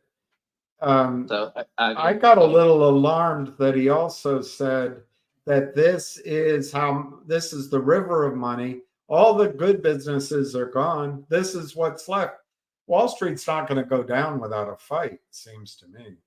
Well, again, this is he's telling you that vote for Trump and he's going to take care of it.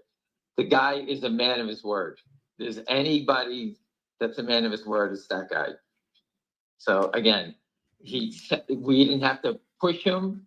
If Trump gets in, he said it. If Donald Trump gets in, I didn't vote for the man, but I will make sure this could be cleaned up quickly.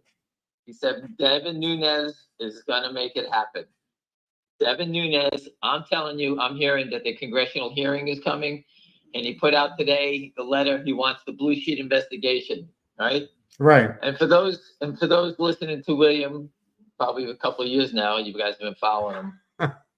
Who told you about the blue sheets? Um, I put a repost up on it from 2022. Get the blue sheets. aren't blue Follow the sheets chain. for the little boys and pink sheets for the little girls? All right, so No, you told us about it. You told us I'm about it. not looking for any credit. I'm just trying to tell you, I was trying to educate everybody about this a long time ago. Patrick Byrne said, all the little tricks you're trying to do, they changed the rules. William can't even get his special dividend from E-Trade. Another shareholder called me today, and they told him that to get his dividends, he's got to pay $80 to get a physical cert. And the guy goes, I don't want to spend $80. I says, they're just, it's restricted. They told him, they give him every story. They talk about Rule 144. We were talking about it. Are you an insider? Are you a control person? It's all crap. It's 12 months. It's ridiculous. So they basically, Pat Byrne said they're changing the rules, and that's what I keep trying to tell everybody. That's why we keep doing. People go, these dividends didn't work. We are basically testing the battle to see how many guns they have. It's from an old movie in Zulu. My dad took me to see it when I was probably 10 years old. Is that the one the British just die? The British were fighting the Africans. Yeah. And they kept sending the Zulu warriors. Yeah. And the British said to them, why are they just sending people to die? And the guy goes, they're just counting our guns. They're trying to see how powerful we are. That's what we're doing against the SEC and the brokerage firms. These dividends are not to make you rich. People call me up and say, I didn't get my dividends. I says, how many are you getting? 1,000 shares. I said, the stock's 25 cents is $250. I said, do you think that's why everybody did this? For you to make $250? This is to expose the counterfeiters. That's what we're trying to do. But the brokerage firms cover it up, and we get to move on. We tried to do digital dividends, like Pat Byrne said. The company GTI tried to buy a Picasso, right, and carve it up. Remember? And tokenize it.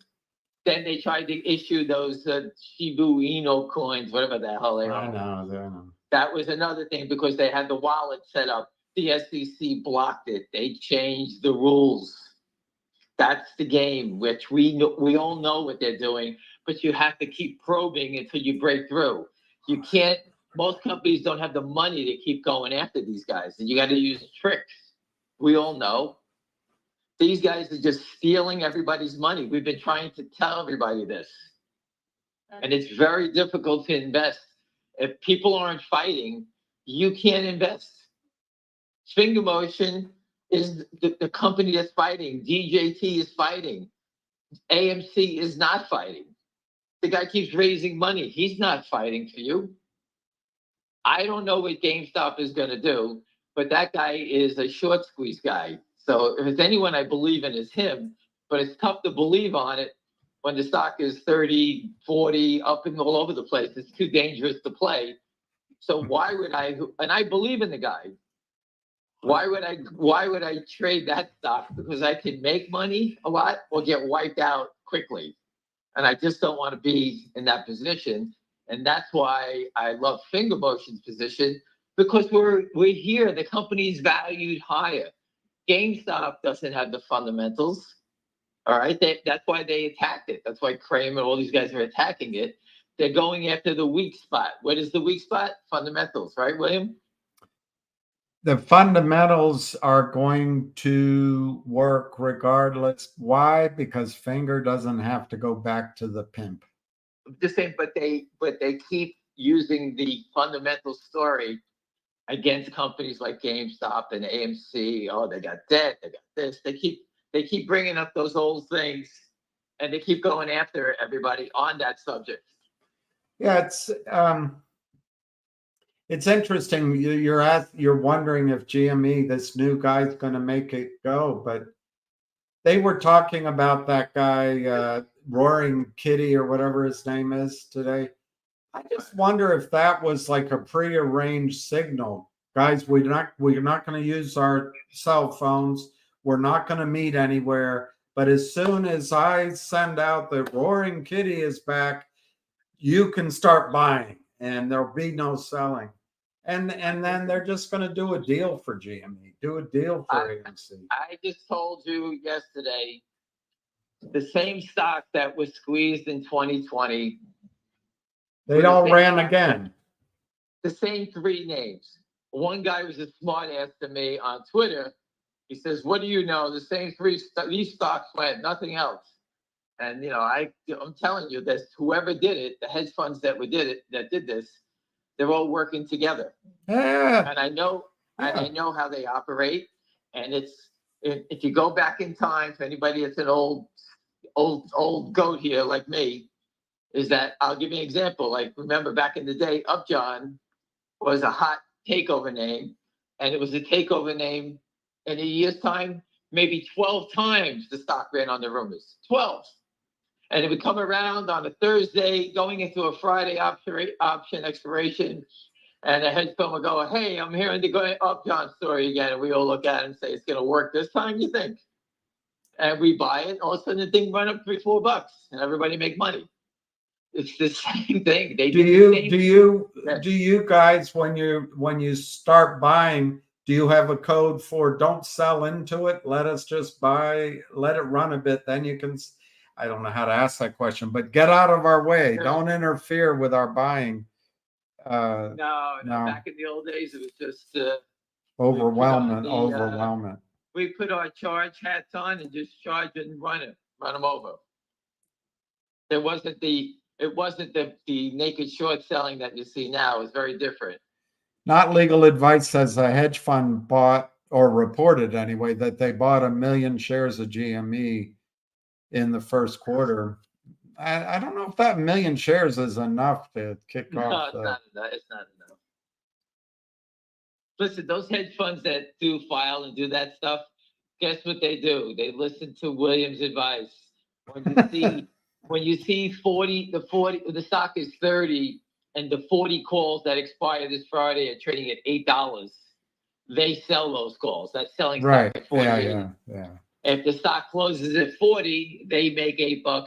They make the difference, and they take in all that premium. Yeah. So they use that as they drive revenue from it. They just don't stand there as a hedge fund and just stand there like a tree and hope it goes up. They do all kinds of things.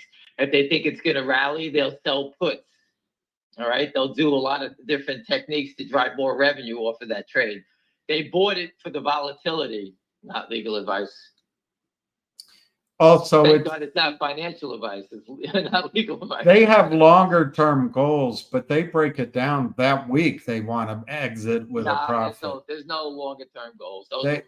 They want to have a good annual return, but they want to break it down by day, by week, by month, and they want to.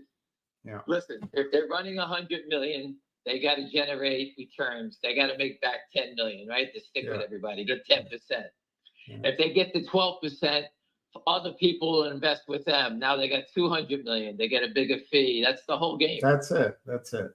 As they raise more money, they have to make more money. It's not easy. And let me give you an example, because I don't think we ever discussed this. Do you know how hard it is to make money buying Tesla or NVIDIA for these big hedge funds? It's nearly impossible, because when they go to buy a big position, they move the stock so much up that they're actually reducing their returns. Going into a stock, they can drive NVIDIA up $30 trying to buy a position. All right, so they already gave up $30 already in buying the stock. When they sell it, they knock it down 30. That's how powerful these guys are. There's so much money together. So they go into the, as I call it, the gutter. They come down here and they buy and they naked short these stocks. They can sell, and I remember, I'll just go over it because I remember I spoke with the CEO of Charlie Eddie Indian. It was trading 1 billion shares a day. It went from 50 cents to $5, back down to nothing, and they wiped it out. 1 billion a day. These guys must have sold, I'll say, if you just sold 1 billion shares at 3 and it went to 0, you made $3 billion. And there's a movie everyone should try to get to see. It was on Netflix. It was called the 7-5 Precinct. It's about the 7-5 precinct in Brooklyn. And it was the worst precinct in the world. Murders, drugs, everything. And about a crooked police officer. This is a documentary, it's real. And this guy used to rob the drug dealers. He used to work for the drug dealers. All right. And he said there's more money in that neighborhood than all of Beverly Hills and all the rich neighborhoods, because all the money was in there, in the gutter, in the street. And that's the same thing in the low price stocks. All the money is down here. They can sell 1 billion shares and not put up a lot of money. Buying Tesla, Nvidia, it's an $800 stock. They have to use so much of their capital to invest to get a position that they can get big returns. So they come down here, they play down here, they sell millions, 50 million, 100 million, drive the stocks down. What do you think in GameStop?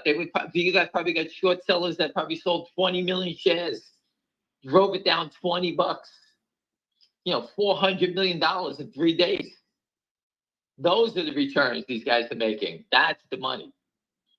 Not all this other stuff is nonsense. These big mutual funds are different. They buy it and hold on and don't do anything. But the hedge funds are up, down, sideways, and they want action. So it's this is where they come.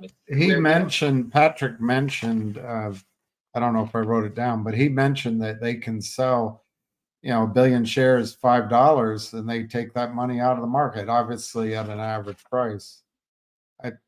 I didn't write it down.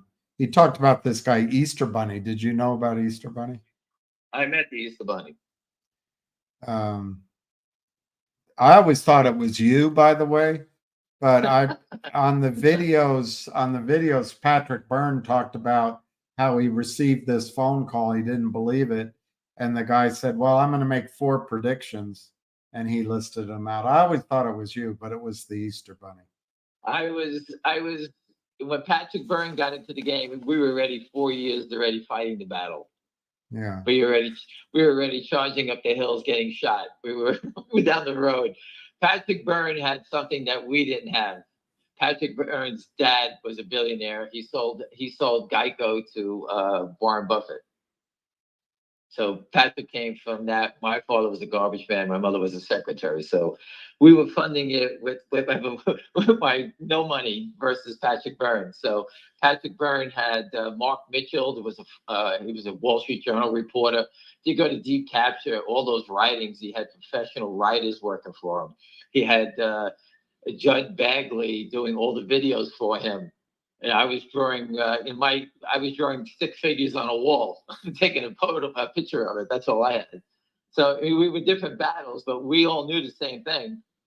But Patrick was able to put it into videos at conferences. People videotaping and stuff. And so he's hard to understand because he's so smart. It's like, he's way over smart. He does say the same things he said before, but he's very smart. Yeah. He's super smart. I was at a conference one time with about 900 people, and he invited me to come down, and he asked me to come up and speak, and what he was trying to say for an hour and a half, I expressed in 35 seconds, and everybody was like in an uproar because I made it sound like, hey, I still remember, we go to a steakhouse, we order a steak, and the guy brings us the check.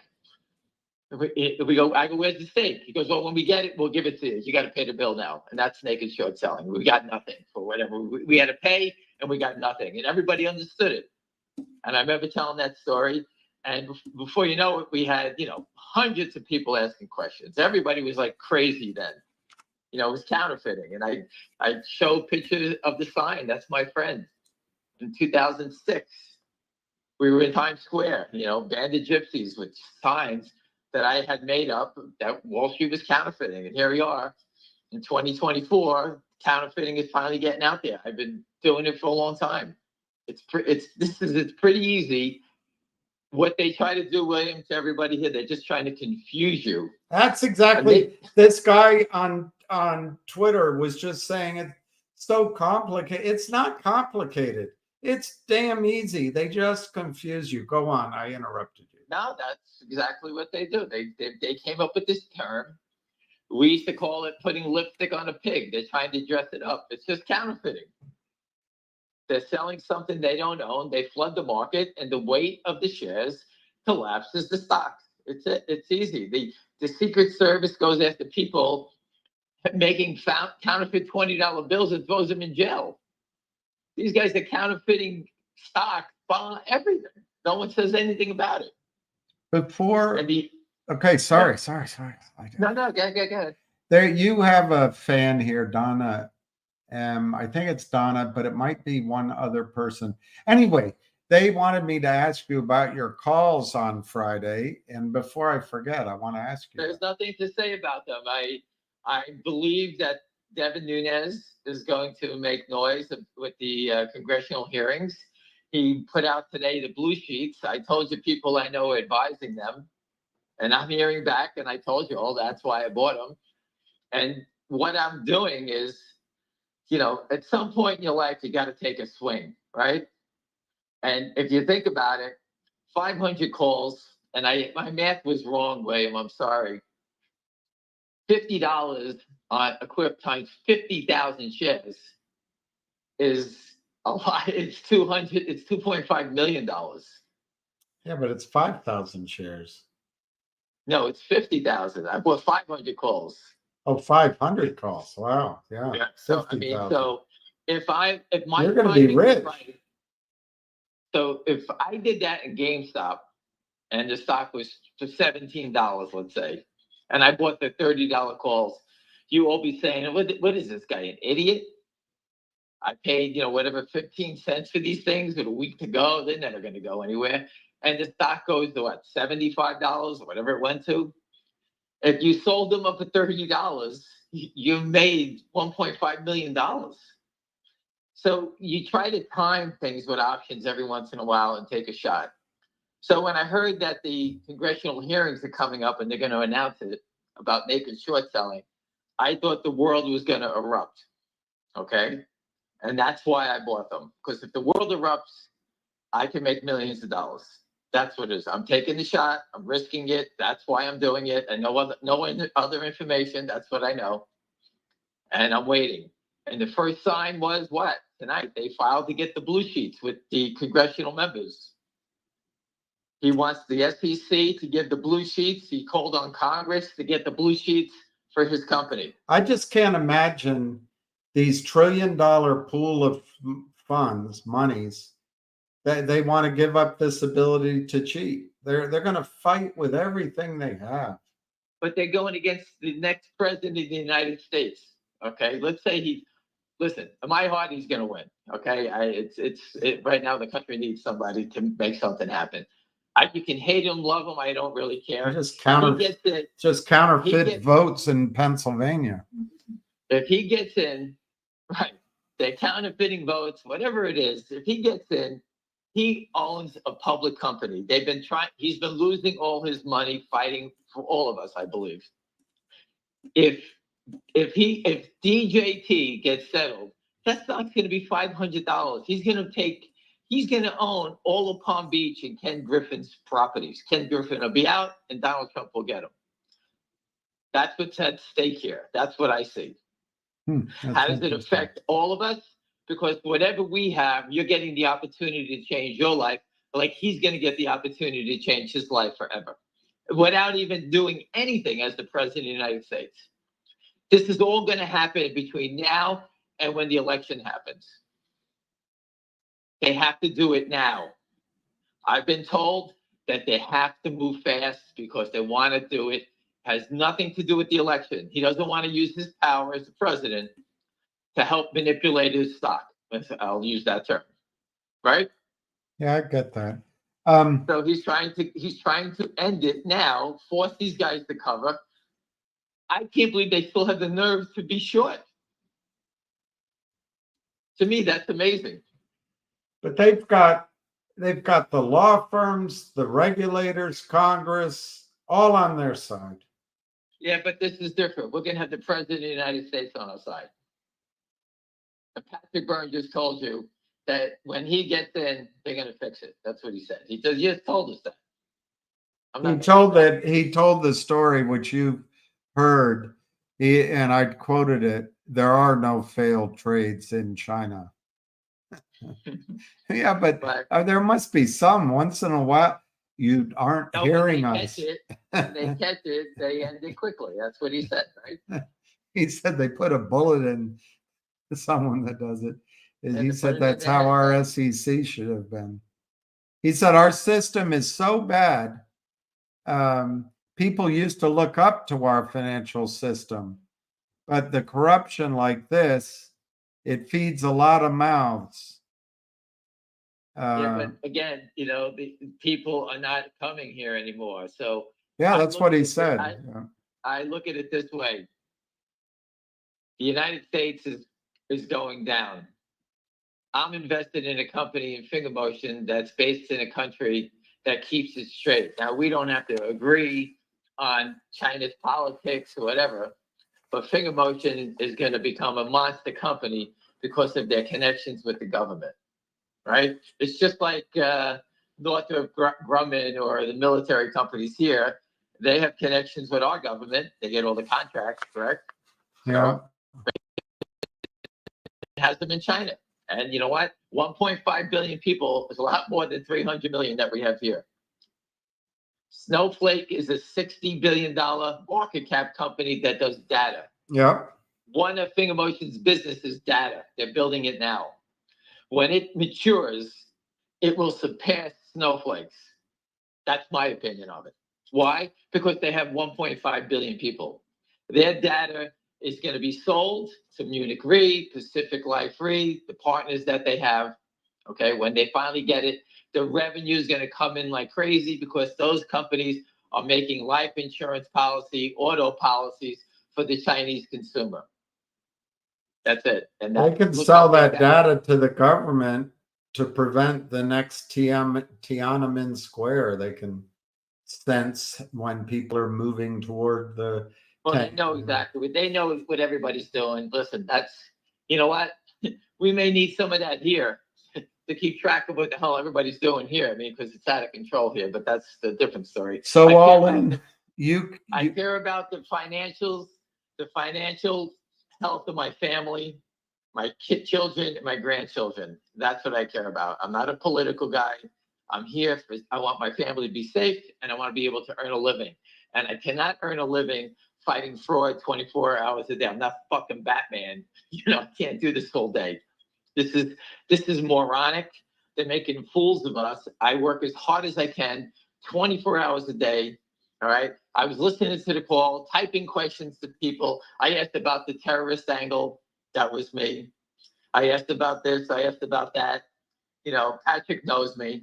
It's just, I don't want to go on. You forgot to ask if his redheaded Russian girlfriend was left-handed. I forgot to ask that. I always ask that question. For those who don't know, a crazy character from Brooklyn once told me, he taught me how to play dice. And he says, always look for something interesting at a crap table because that'll bring luck. He always believed in that. And the first time I went to Las Vegas, I went to the Stratosphere. And I went to the crap table with my wife the first time. I walked over, I never played, with $500, and he told me what to do, how to play. He goes, find a table with something interesting. And there were two beautiful girls kissing at the table. I looked at my wife because you pig. And I said, that's where he told me to go. I went right to the table. I won $10,000 on my first time ever played. I got a free dinner at the top. They sent me back with the limousine to the Mirage at the time. I went back in. I said I was going to go play again. And I walk in and there was a midget standing on a box throwing dice at the table. I said, that's crazy. This is the same strange thing. I went to the table. I won 20,000 more. That was my first day of playing dice. So that's why I'm looking for it. And he told me a left-handed, red-haired girl is the luckiest you can find. And if they have green eyes, it's like the craziest thing ever. And one shareholder does have a daughter like that. And I've been waiting for us to close this chapter so I can meet them in Las Vegas and have it throw the dice. There you go. Only 20 years waiting for that. So anyway, one gentleman's asking, can you sell a call to open? And the answer is yes. And I assume you mean naked. So if you did that and if it's you sold risky. $20, if you sold the $20 call in GameStop, you would have lost your home, your car, your bank account. You'd have been wiped out because you didn't know where it was going to go. Remember, when it goes up, you sold it. You sold a call naked. It's sold like selling a share of stock naked, right? You have unlimited liability. They can call the shares from you at $20. It's $80. It's a nightmare. It's a nightmare. But if you own the stock already and you sell the call, that's obviously covered and you're in like Flynn. Right. But you miss out on some of the upside. Well, you're locking in profit. That's what you're trying to do. Listen, the name of this game is to lock in profit. If you can make 3% a day, all right, 20 days a week, that's 60% a month, right? Yeah. That's, I told you, I had friends that were doing market timing. They were just trying to get 0.5% a day. One of my friends, I went through Australia with him for his wedding, and his father was there. His father runs hedge funds, true hedge funds, older guy. And he got all excited that they hit a 1.5% for the month. He was celebrating. And I'm like, wow, that's not that great. But I guess if you do it every month. That's what I told you, they were doing market timing, 0.5%. They were trying to get a day. So what they were doing is they would buy $500 million of a fund. Let's say the fund owned IBM. I told this story. And IBM had earnings after the close. Instead of buying IBM, they would put $500 million into a fund that owned IBM, okay? In case it was bad, it wouldn't get wiped out like they would with IBM if they bought the stock, because there's other things in the fund. But IBM would come out with positive earnings. That fund would explode with all the other things that were in it because the market would rally, all right? And these guys would get 1% in a day. And they sell it the next day, and they would go buy, a fund that had Costco in it for their earnings and keep moving it around. So they were moving around $500 to $1 billion every day. But the SEC shut that down, and because they ruled that it was illegal, and they shut it down. They put all these guys out of business. Yeah. I don't know. I thought that was an interesting call. As I was listening to it, Ham, I just was remembering how, I don't know, 2.5, 3 years ago, our calls might have 8 or 12, 20 people on them. And it was you call in to listen to you. You really got something going here. Hey, listen, I'm just trying to educate you on this stuff. Love it, hate me. I'm not here to make your money. I'm not your broker. You make your own decisions. All right. I told you what I did. I'm rolling the dice. If I hit, I kill them. Right. That's how I look at it. What if they come out with the congressional hearings, the short breaks, and the stock goes to 50? I just told you. It's, to me, it's life changing. Take it easy. Shut the lights off. What will you do if it just goes to 50 cents? You'll probably sell. What do you mean to 50 cents? If it goes up 50 cents? Yeah, if it goes up 50 cents.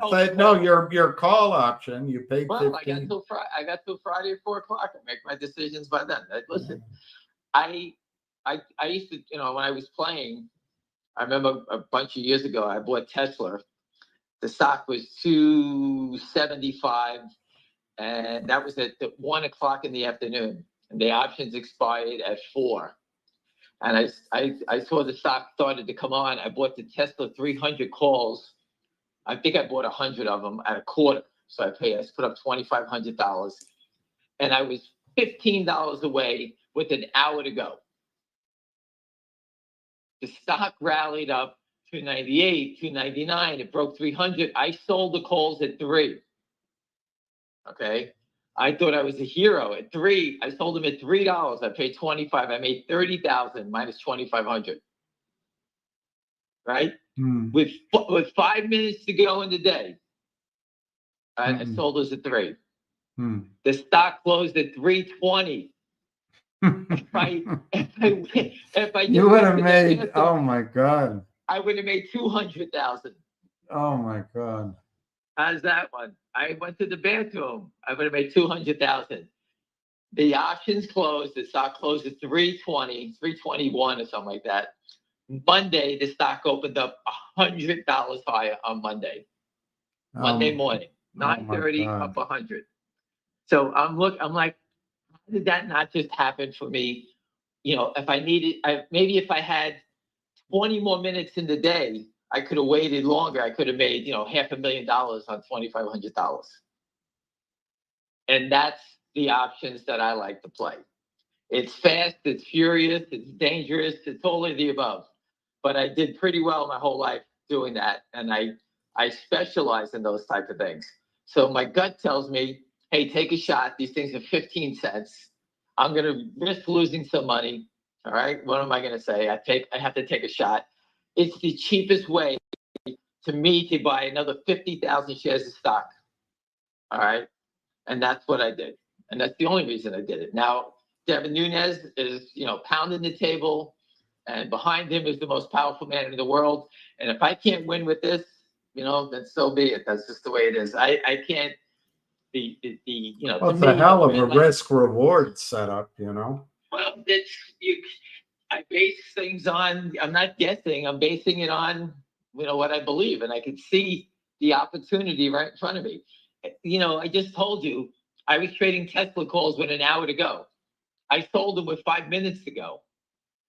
And if I held on for the other 5 minutes, I would have made, $200,000. Well, that'll be the thing. If finger goes, you might be tempted to say, I would with that short time. I own the stock too. So whatever it is, it is, Yeah. If I can sell the options at 5, I'll take it, right? Yeah. Whatever it has to be, it is. But I look for things, and it just feels like the time is now.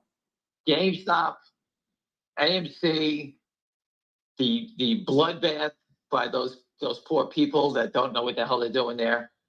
All right. It only brings more pressure on everybody to fix this thing. How in God's name anybody's still playing on the short side?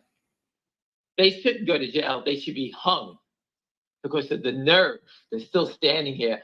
They're like bank robbers standing in the vault, and the police are walking in the building, and they're still trying to load in money. I mean, that's how crazy I look at this. It's just insane. Yeah. He did use the word slop. Did he use it? Yeah. I missed it. He used the word slop. Did he say it? Yeah, he did. I got cut out a couple of times. I don't know if anybody else did. I was listening and it just shut off on me. He said all the slop in the market or something, all that slop in the market. I was telling everybody to ask that question. I says, ask him about the word slop. He loves using that word. I don't know why, but he always said it. I got rid of the slop in the system. He's 61 years old. He doesn't look 61. He sounds like he's beaten up. Yeah. He's fighting a lot of battles, political battles.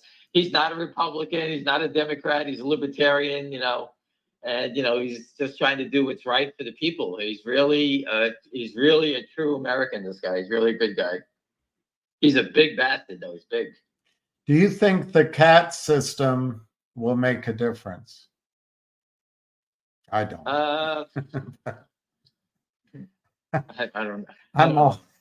I'm so skeptical. I just figure they put it out there to make us think they're doing something. But you might have a more sophisticated answer. No, I agree with you. I believe that somebody, like he said it, there's a lot of good people at the SEC, but I just don't know who's gonna, if that's gonna be the. I think someone just has to say, if we catch you naked short selling, you're going to jail. But we don't need a fancy system. If we catch you, you're going to jail. What I worry about is guys like this. I thinking of a bad word. This jerk, Kurt Kramer. He wouldn't get the senior partner at Gibson Dunn unless somebody set that up. Listen, they get an introduction, but the one thing has to happen is you have to pay the bill. No questions asked. Well, it's probably getting paid by Ken Griffin. If it's $1 million, you got to pay it. If it's $2 million, you got to pay. The minute you don't pay it, they kick you right to the curb. Right. That's how it works. There's not even a question.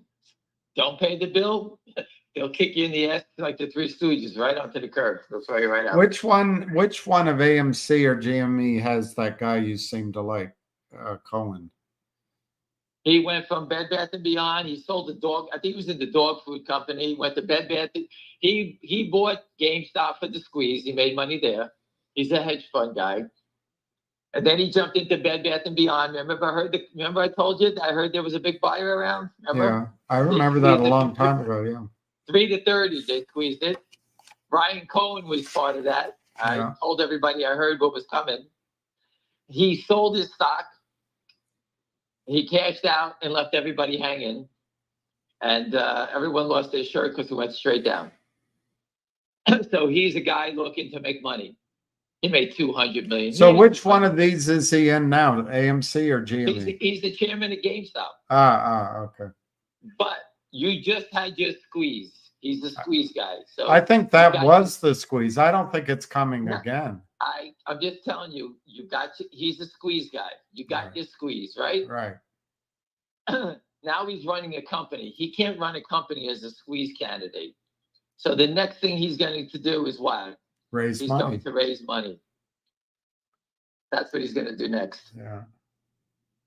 And that's my fear. And that's what because he did the right thing. You wanted a squeeze, he got your squeeze from $20 to $80, whatever it was. He can't control how far, how much, how far, but you got your squeeze. So if you bought a stock, we bought Finger Motion at 10 and it went to 50, most people are going to be happy. And that's what I think his mentality is. Hey, my friends bought it. My friends supported me. That's probably what happened. His good friends supported him. He squeezed it for them. All right. And they all worked together and squeezed it. And he says, okay, guys, thank you for when I went to be the CEO. The stock went from 25 down, right? We squeezed it up. Everybody made money. You guys who got in all got out. You made a fortune. And thank you very much. And now I have to run a company. That's what I think. That's what I think. And if I was the CEO, and I hate the shorts too, I would have done exactly what I just told you. Hey, you got your squeeze. I can't do with this anymore. I have to run a company. I have to start building a business. So I'm going to raise a couple $100 million and we're going to open up stores, make new games, whatever the hell we're going to do. So AMC closed, I guess, at 513. They ran that up, but he did that deal at 375, at 325, 350. Just ask yourself, you're in AMC. Yeah. All right. You're in AMC. Who gave this guy $300 million? The guy that made the money squeezing it, I guess. Right? Or who would cut a check in a second? Who would cut a check in a second would be somebody like Citadel saying, hey, I'm short 300 million shares. I'll give you 300 million now. Give me 72 million shares right now. And they, whatever the deal was, they negotiated it, right? And then they let the shares run. They sold that for a profit. And no, I think he covered on that. I think a short seller purchased the stock to cover his short. AMC was a $70 stock, correct? Right. Let's say that guy was short 70 million shares at an average price. I'm never going to give you the high. Let's say he was short at 25. Yeah. He just covered it at $3 or $4. Yeah. So that guy just made a great trade. He's flat. Excuse me. The stock runs back up to 12. He shorted it again. Right? So of the two, GME and AMC, do you think one or both were set up to just sucker in the retail money and take it from? I told you, it's the same group of people from 4 years ago. The hedge funds who were doing it. They're big players. This was premeditated. It was premeditated the first time, and it's premeditated the second time. Yeah. I think AMC is, I posted AMC longs, you're dead. I posted it 2 days ago. Yeah. Once the guy sold all those shares, you were dead. And that's what I felt. I said, I call it the way I see it. Yeah. And that's what I said. Yeah. There's no question that this guy sold stock. He sold it. And those people the people that bought it were hedge funds. And the short sellers, I think, bought it. And that was the end of it. So in both cases, Mm-hmm. It's time to move along, find something else, maybe. Well, listen, if you're going to do anything, I think GameStop has probably, until he raises the money, when he raises the money, then it's over. Until he raises the money, you could put, hey, I put it up, I said, buy the dip. The dip was down to 34, it went back up to 39. That's a trade. Yeah. Not every trade's going to go 39 to 60. You can trade these stocks for $0.50. You can trade them for $1. That's trading. That's what I used to do. So I can pick when a stock is going to turn. And, I'm not going to sit there and say, hey, every stock is going up $50. This is how it works. You got to live with that. You guys are all, most of you guys are rookies. This is what it's about. If you could make $1 in a trade on 1,000 shares a day, oh my God, 5,000 a week, it's 20 a month. You can live on the French Riviera at 20,000 a month. Not in a mansion, but you can live there. Looking at DJT, that looks pretty. I was going to say cheap. DJT, but that's probably DJT is to me is the stock that is 100% that's going to squeeze. There's not even a question. It would seem like all of the hedge funds, all of Wall Street lining up, Devin Nunes, a lot of publicity. It does seem like it's going to squeeze. What are they going to do? Short it? They're not going to short it. They are so. Just look at the press. I'm calling for congressional hearings on his videos. He's calling for a blue sheet investigation. This is a guy who was the head of the Intel committee in DC. He ran investigations. He tells you he's done it. He's aligned with President Trump. I don't know about you. I team up with those guys versus Roaring Kitty any day. Okay? That's who I'd be with. Now, I'm not invested in it, but if I did invest in anything, I would be buying that, but I don't know how to play it. The options are very expensive, so I'm really not even looking at it. But whatever's going to happen is going to happen soon. That's what I believe. So I went for the poor man's version of it in finger motion. Well, and you seem to have a sense that it's the same people talking to Devin Nunes, so there might be something there.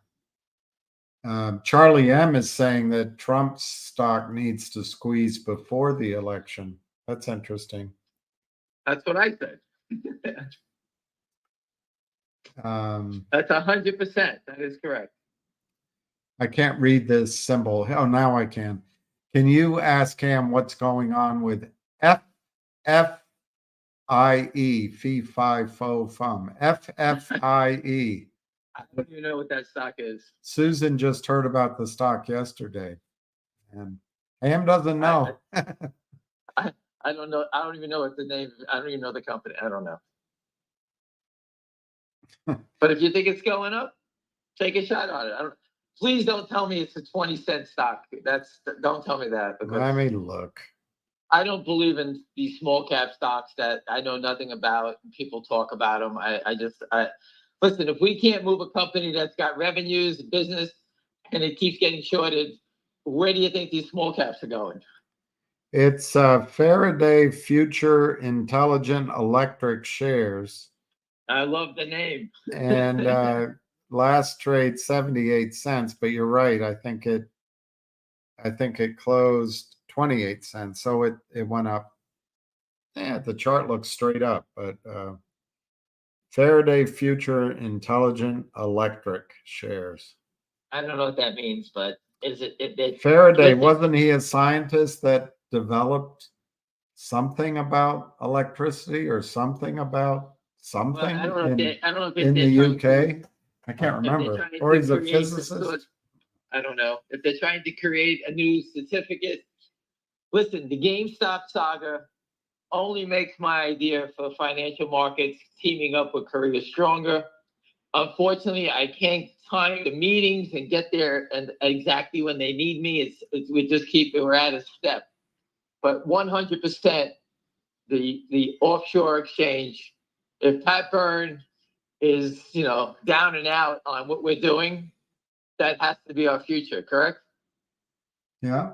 That's the only future we have left, is that one. If you can't beat them, you got to get away from them. I like the idea of China. There are no failures to deliver.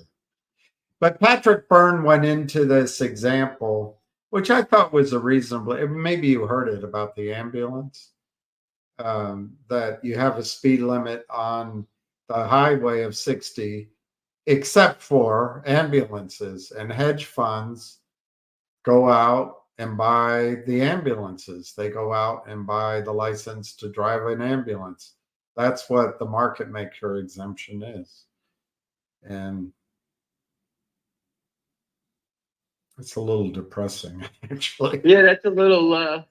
They get away with it. They just get away with it. He said he remembered a time when you never had fails to deliver. I mean, you had a little bit, but you just Finger motion's been under attack since October of 2023. The pattern has been down every day. 2 cents, 3 cents, 2 cents, up 5 cents, straight down.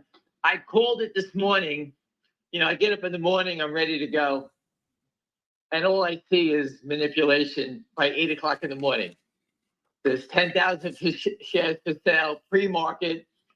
The pre-market is for the thieves and scoundrels. They control it. We don't get up in the morning and say, hey, let's go trade pre-market. No one does that. It's all the crooks are in the pre-market. They know how to, the hedge funds, the big boys know how to manipulate the markets using the algorithms in the morning.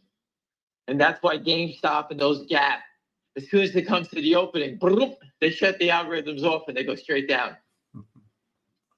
So you got to be careful with this algorithm trading. If you see your stock spiking pre-market and you own it and you're able to trade pre-market, don't be afraid to make a sale. Move your button over, whatever your system is, and you can actually trade pre-market. Well, I think that's the lesson we've all learned, although it's a hard one to learn, and I'm not sure you ever learn it permanently. But everything you've talked about, there's been movements up. Sell it all or sell part of it. And like you always say, sell the rips. But it's so hard when you're waiting for a squeeze. No, listen, I'm not listening. You have to stay alive. I can't predict when the government, someone's going to step in or hedge fund's going to blow his brains out. I don't know when it's going to happen. I hope it happened tonight. Not legal advice. Not legal advice says, did I miss anything today? I was out manipulating the stock. Well, you're pretty bad at it. It's only moving 20 cents. You pretty much is. I have 3 hedge funds that are buying it. They've been buying it for a while. And they just, they buy a little every day, 20,000, 15,000 shares a day. And they laugh at it because real investors accumulate. We're not real investors. We're investors, but we all want to see that grease lightning. I do also. And it just, that's why we're not doctors, as they say, because we have no patience. There you go, Richard. There's my joke. But that we all want that quick hit. We all want to buy something, buy it, flip it. I made $5,000, go slap, I'll give everybody a high five and run out to dinner. That's what we all want to do. But in this case, I'm looking for a life-changing situation. So I kind of bite my tongue, when it ran to 9 and ran to 10, I held on, I ran to 7. I said, I'm not going, they push it back down. I've seen this movie before. And The real short number, I got the data today, is 227 million. I was off by 2 million. That's not bad, right? Yeah. And the short squeeze trigger is now 453. And each day, I started reporting it 2 weeks ago, it was 470 something. So it's coming down each day. So, you know, each day that we go on, that number keeps coming lower. Remember, that means that the average price on all their sales is going lower. If we were a $30 stock, it's tough because there's a lot of volatility in the names. We're not a $30 stock. We're a $3.40 stock that has got a value at $5. Who the hell in their right mind is playing here? A stock that's 70 or 80 cents. For example, everyone, if you're still with me, people, everyone's still here, William? They're all here.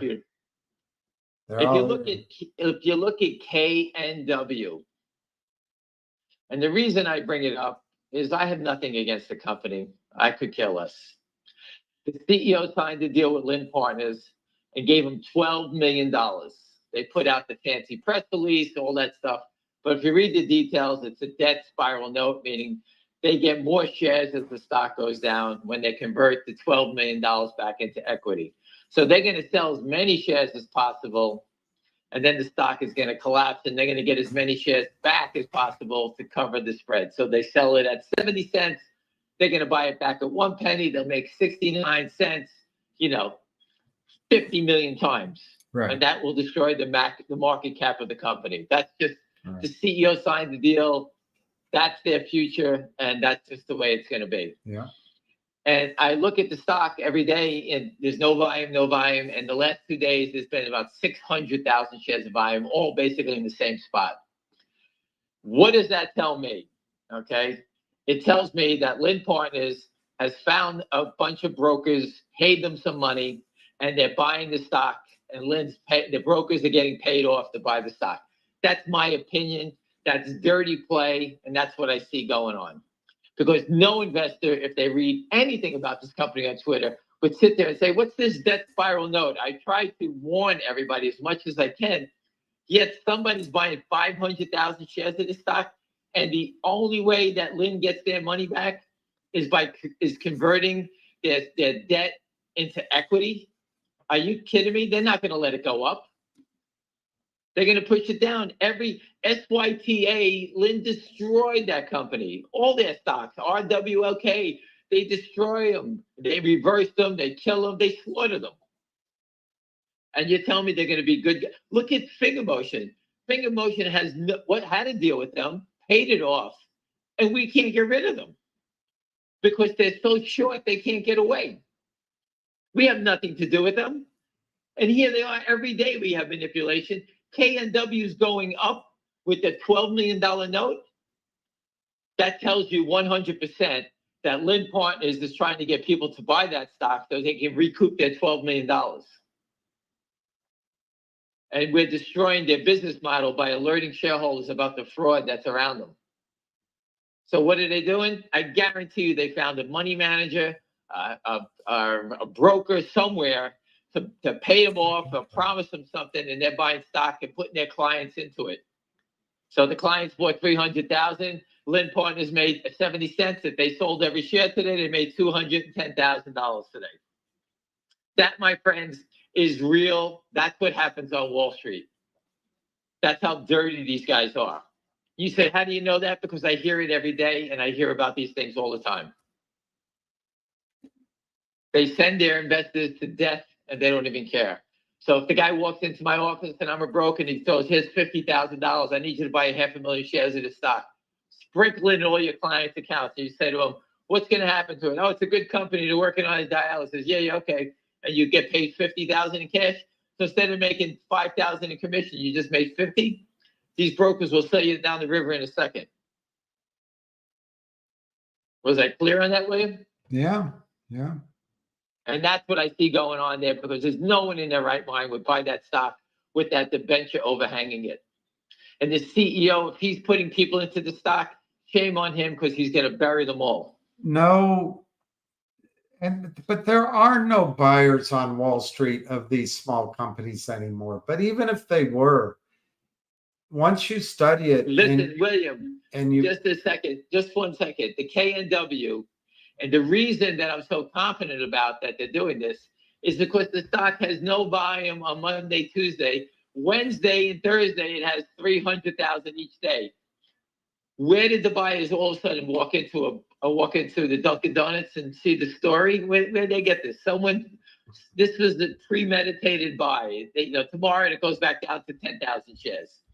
This is how they operate. And the buying in a public company is usually gradual every day. It just doesn't come in one spurt. That means one person who got a buy order is buying it all in one day. And that tells me that there's some funny business going on, because then all of a sudden it disappears. They cross it. If the story's so wonderful, why aren't you buying it every day if you're a broker, right? Yeah. We only buy it on the days that Lynn Partners is going to be standing there selling it. That's why. Yeah.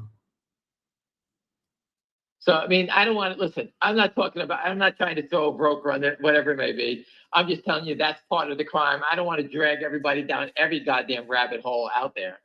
But this is called Fraud Street for a reason.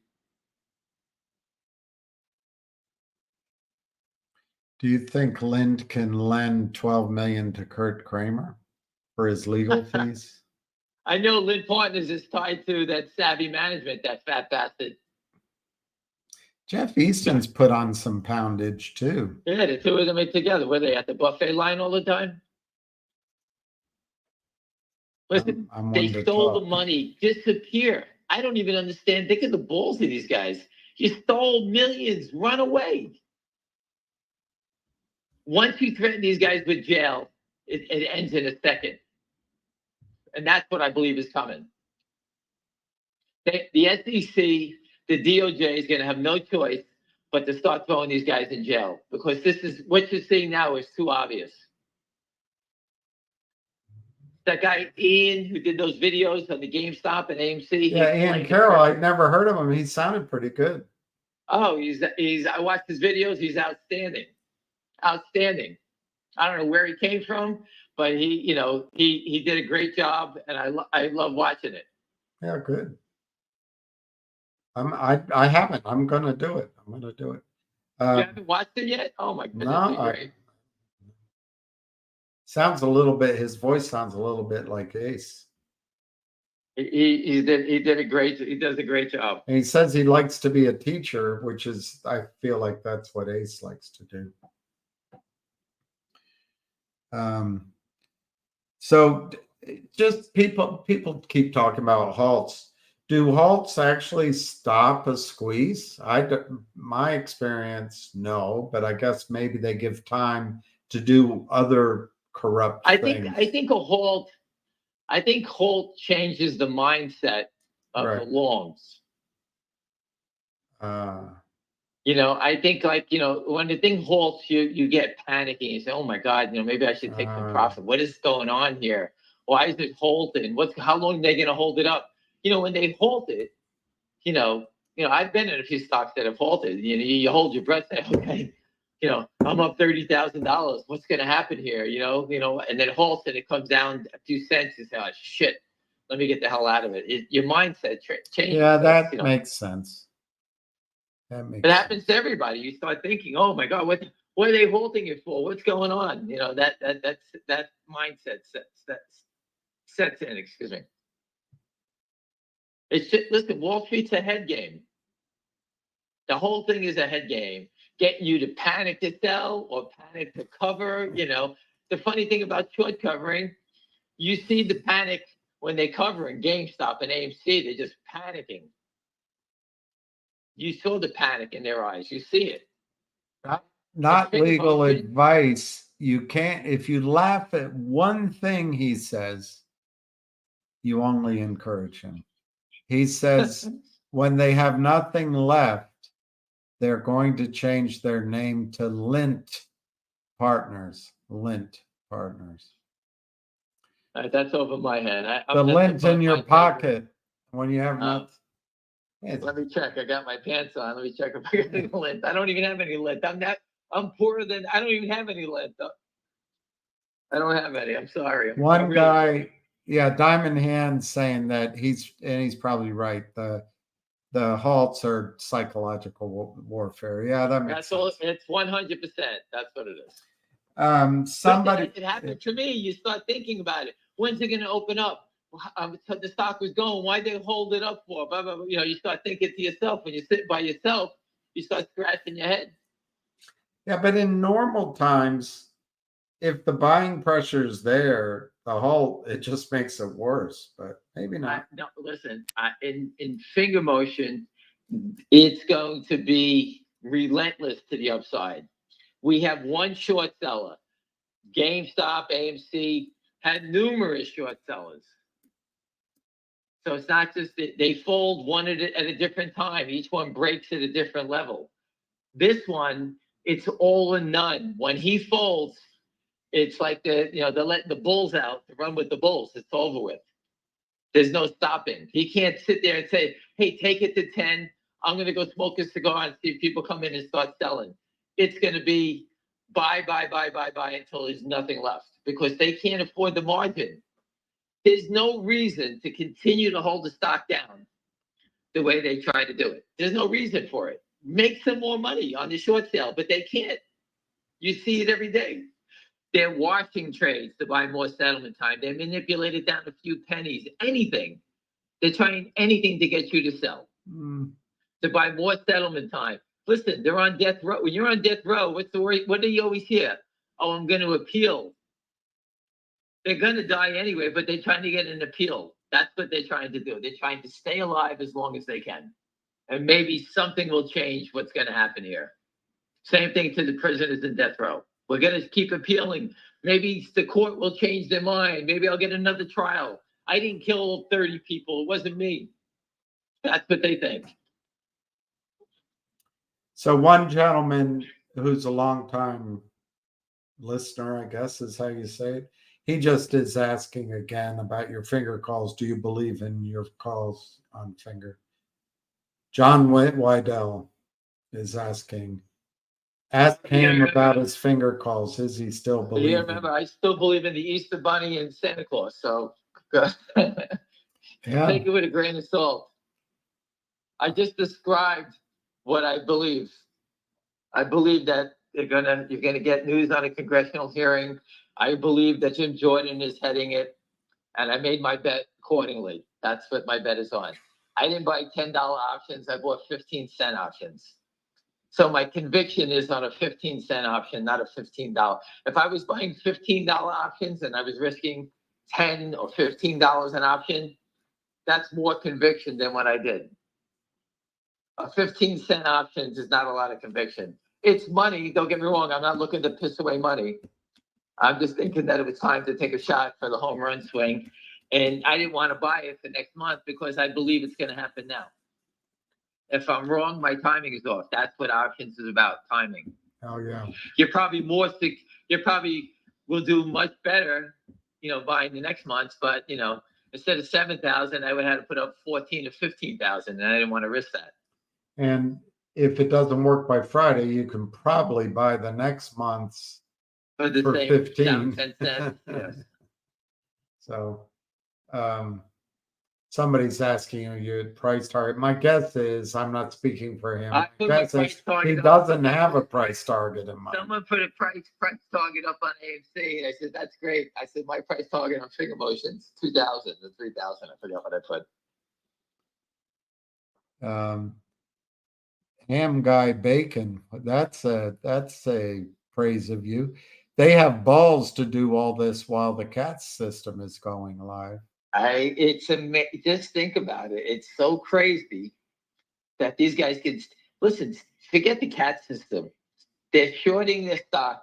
The former president of the United States, who could be the next president of the United States, with the head of the Intelligence Committee that are controlling the company, are calling them out, and they're still short that stock, 700 million shares. Do you know how insane that is? Just think about it. They feel like they're all powerful. Well, they know that they're in a bloodbath there, okay? And somebody in that camp is going to break soon. I tell you, when you get what you just said, but you combine like Kristen Shaughnessy and Dennis Neal and this guy you just said his name, I forgot it.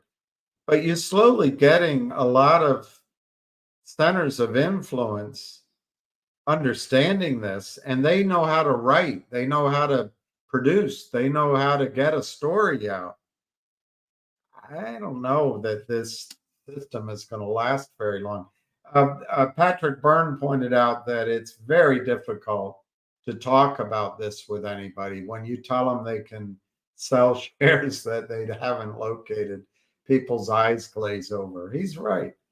But you get someone like Shaughnessy or Neil or this new guy talking about it, doing a good job. They understand it. Go watch, when you get off the call, go watch his video, and you're going to sit there and say, wow, is this guy explain it well? He said that when all the investors are buying a stock, how are they going down? That's just what I keep saying. He had data from Fidelity. I think it was on GameStop, and they showed Fidelity's retail buying is like 80% a day. People 80% buying, 20% selling. So he had all the data from Fidelity. He goes, if everyone's buying it, how is the stocks going down? And that's what I keep saying about finger motion. There is no selling in finger motion. How's the stock going down? Because they sell it back and forth. And it's sort of like the cha-cha dance. They're doing some fancy steps. 2 steps, move it down. And they're not afraid of a big buyer. I mean, there's some big buyers you've talked about, but they're just not afraid of this They plucked my friend back in the day when the stock was $7.19. My friends were buying 500,000 share bids they put up, and they hit them. Sold it to them. Who had 500,000 to sell? Boom, 300,000 to sell within seconds. That's someone who's in trouble and did whatever they could to knock it down and couldn't care less who was knocking on his door. That's what that was. But this game is, as the game and the days go by, I know it sucks. Believe me, I've been doing this 24 years. But each day that goes by, every morning I wake up, I've been getting up at 5:30 in the morning because I'm excited about each day. Again, we had 3 weeks ago, we had a lull. There was nothing going on. You had to get up, you're depressed. You're like, oh, there's nothing going on. Now you get up, you're excited every day. You don't know. Every morning I wake up and I think finger motion is going to gap up $10, $15 and just go. I truly believe that. That's without news. I feel like that. Imagine if the news comes out, what's going to happen? This gentleman saying he made rookie mistakes, but we have to learn somehow. Yeah, that's partly true, but I got to tell you, the markets don't trade the way they used to. So yeah, you got to learn. I'm not saying don't learn your lessons, but a lot of this, you can't win until you do. What the hell does that mean? It means I think there are some big moves upward. Listen, you have to be, the problem is keeping your capital long enough. All right, this is the stock market. You got trading stocks. If you want to join the hedge fund community, there's trading stocks, whether it's Costco, Tesla, real stocks. Yahoo. Okay. You can play Yahoo, Jeff Easton stock. You can trade these names. Go out, you buy 10 calls. You can buy them at $1. You sell them. You make 50 cents. You go home.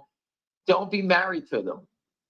Yeah, right? that's the biggest thing. Yeah. These stocks go with the market. They could be up one day, down the next day. Look at the video. Ted swings each day at $30 a day.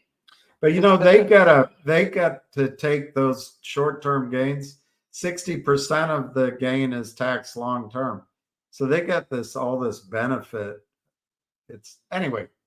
Forget the short. Forget the tax. I'm just trying to tell you that learn how to trade the equity markets. You can make money if you learn it. Make your rookie mistakes. If you're playing on trading, do it with one share. Do it one call. Learn how to do it. Paper trade. You don't have to buy something. Learn how to do it. Get a gut feeling on it. When I watched GameStop crash today, when it went through 40 and it got down to 35, I said, this is when you got to start buying it. It's going to rally back up to 40. $5 return is a nice trade. I'm not looking to take it home for the next day to open up 20. That's not my game. I'm here to buy something when it's going down. I catch the swing on the way up, and I sell it back to the people trying to cover. That's what I do. Learn how to do that. You can watch stocks rally back up.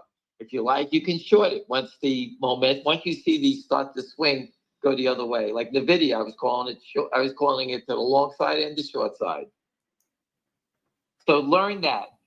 The life-changing stocks are I just gave you the daily grind if you want to trade the market. The life-changing stocks are companies like Finger Motion, which I believe are doing everything in their power to try to help us. They're issued a special warrant dividend that's coming out. I heard today from the IR guy that they can't update us on that until the earnings come out. I think the earnings are at the end of the month.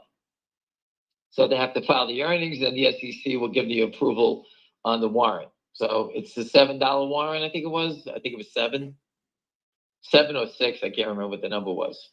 It's free. If the stock goes to 10, you pay the company, let's say I think it's 6 or 7. You pay them $7, let's say, and you can sell the stock at 10, you make $3. So if you had 1,000 shares, you make 3,000 for free. No risk, it's free.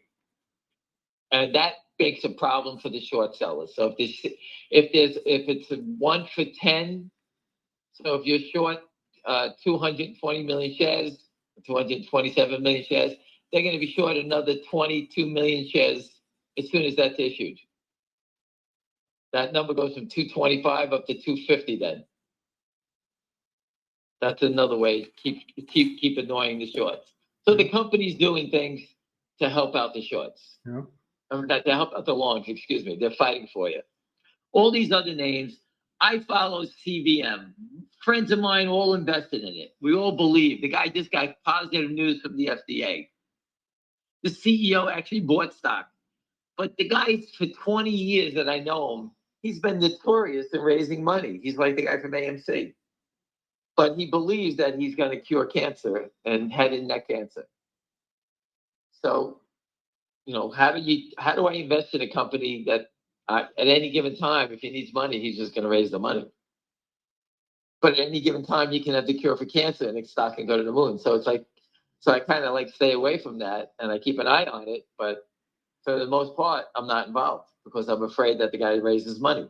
AMC, he's notorious. He raises money. He kills. There was another stock, TN. I can't remember the symbol. I went to their offices in New York one time. Great guys, medical guys. TN, I can't remember the symbol. Geez, TNCP, something like that.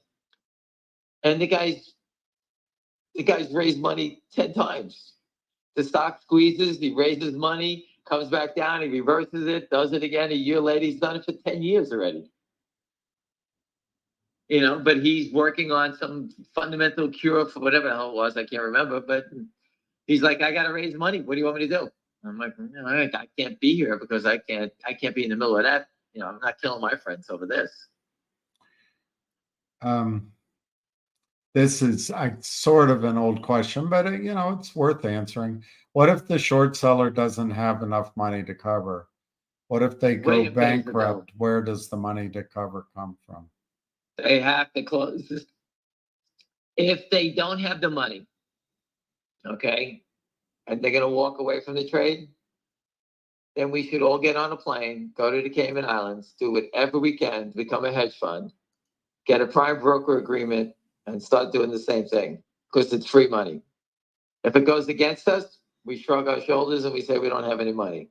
If it works, we just keep stealing. The system has to guarantee the money. They have to clean it up. Because if it wasn't going to work, why did they all panic and cover and lose money in GameStop? All right? Berlin Capital got blown out for billions of dollars, right? Why would he waste his money? He should just let it go. I'm not going to cover it. Screw you. The system guarantees it. That's why.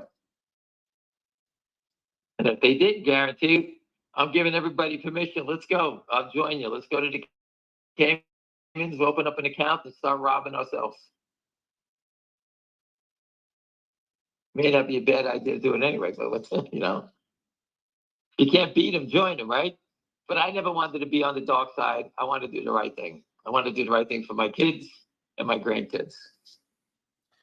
Because if they can't make a living investing in the stock market, you know, then, you know, what's going on, what's going to happen here? This point of a lesson, my computer's freezing, but I think you can hear me. Yeah, now it's fine. At this point, that learning to cut losses is a lesson. I think that's true, except that if it's fast moving, if you get a head fake, I would phrase that differently. Just make sure that you keep a body of capital, even if you lose a little bit, that you can play the next idea. Your idea that you're in is not the last idea that's going to come across your desk. Remember, breaking even or losing a few pennies is a good thing on Wall Street. Yeah. I played stock, you know, I won't say the name of the guy who owns the New York Mets, gave me a tip one time. I'll never say his name. But the stock went down $2 after I bought it. From a very powerful guy, you're looking around saying, Jesus, what am I, you know, I can't call him up and keep, you know, badgering him, saying, hey, you give me a bum tip. And all of a sudden, 3 days later, the stock comes back and it's even. And in mind, if I'm even on something that I entered the stock at a higher price, you know what? Let me get the hell out. I'll figure it out. Thinking that the next pullback I can buy it down again. I don't know. It just rallied 2 points, you know. And I broke even, and 3 days later, the stock went up 30. You know, it happens a lot. But in my mindset, you know, I may have made that mistake 10 times, but 100 times I broke even and the stock went back down, and I found better prices to enter. You know, you could, you know, I could buy GameStop at 35, break even at 35, and then tomorrow buy it at 32 for a rally back up to 35. You remember, you know, it's just a new level. Yeah. You know, sometimes the stock stalls. You say, get me out. Let me start over again. And you wait and say, okay, stock looks weak. I broke even. All of a sudden it drops 1, 2, 3. You say, okay, let me get back in.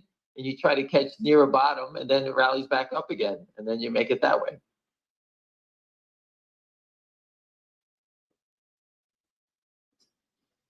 Anything else? No, I don't have anything else. My computer's starting to freeze and I'm tired. But let me just see. I hope I don't wake up at 5:30 in the morning again. Let me sleep to 7. Well, I would, you know, one thing I would observe to all of you, I don't have ham skills at trading, but I judge people from their knowledge and what they do. But for his, let's call it instinct, but he's, you know, maybe it's knowledge. I don't know.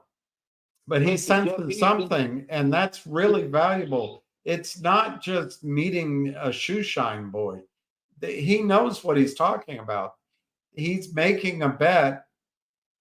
He didn't do it last Friday. He didn't do the next Friday before. I haven't done it in 4 years. Yeah, so it doesn't mean it's going to work. So don't go race out there. Listen, I told you that before. Timing is the key. If I would have bought GameStop calls of the 30s with the stock at 17, you guys would all laughed at me and said, this is never going to work. He's an idiot. And all of a sudden, boom, it's 60 and he's up 30 points and he's making $3 million.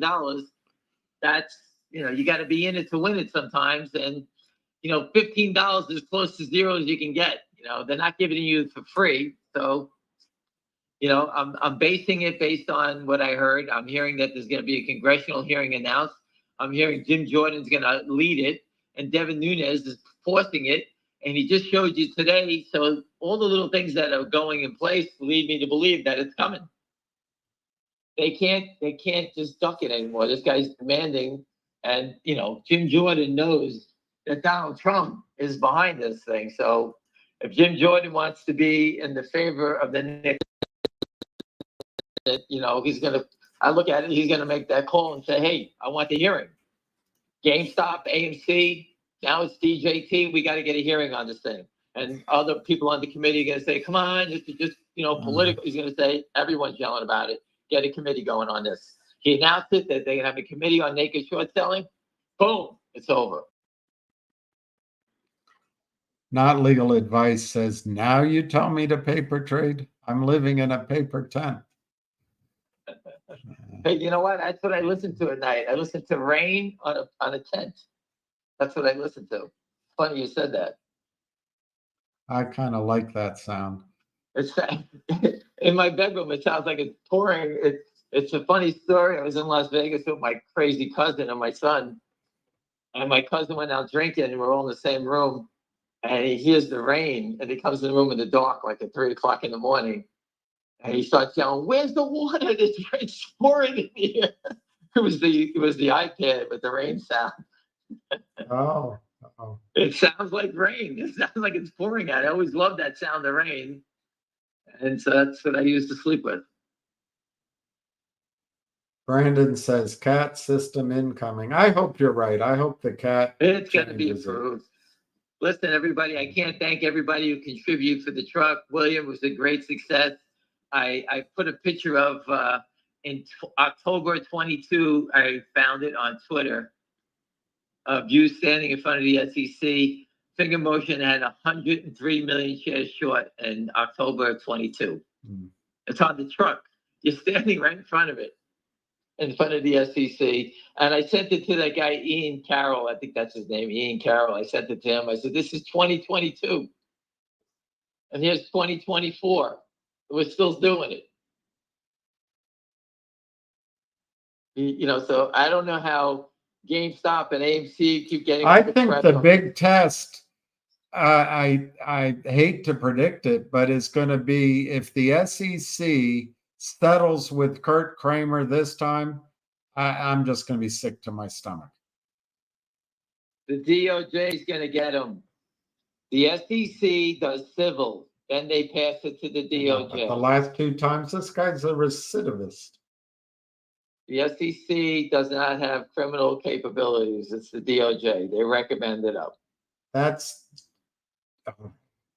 they settled cease and desist 2 other times. I got it. If he signs another one of those, his listen, we exposed everybody here. We exposed the criminals. No one FUXs with the Kramers. I'm so sick of that arrogance. Listen, we exposed them. We exposed the prime broker.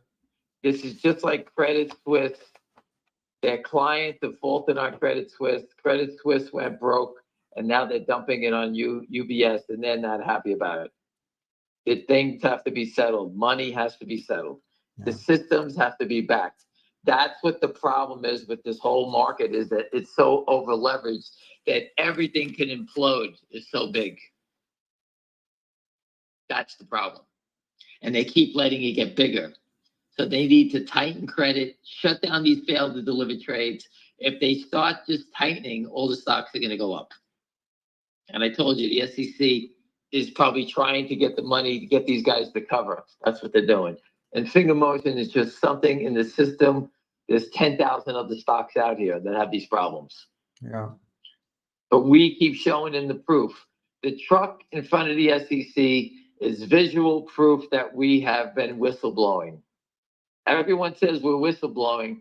We have physical proof that we have for years. Anyway, everyone, I'm going to go light up the old rainstorm, put my rain hat on, and get ready for bed. And hopefully I don't get up at 5:00 in the morning and I can sleep till 7. But you'll know when I'm up. I'll stop banging it out on Twitter early. You'll know when I'm there. All right. Appreciate it. All right. Thank you, Wim. Go to bed. You sound tired. I am. I'm suddenly very tired. Yeah, you got hit with the stick. All right, everybody. Have a good night. Thank you very much. All right. Bye, Ham. Thank you. Call ended. Yeah, Wickedham, you're right about that, but And this is why I'm worried about NextBridge having some sort of blockchain. I think the thing with NASDAQ is the options, but it's also they can create these derivative products. It's just so endless. It's just so endless. The good thing about Finger is it's going to do well regardless. I would hope so, Dave. Thank you very much, Brandon Boyle. Thank you very much. I'm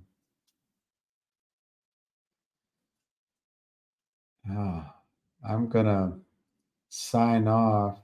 I'll talk to you about that. But I'm so dead tired.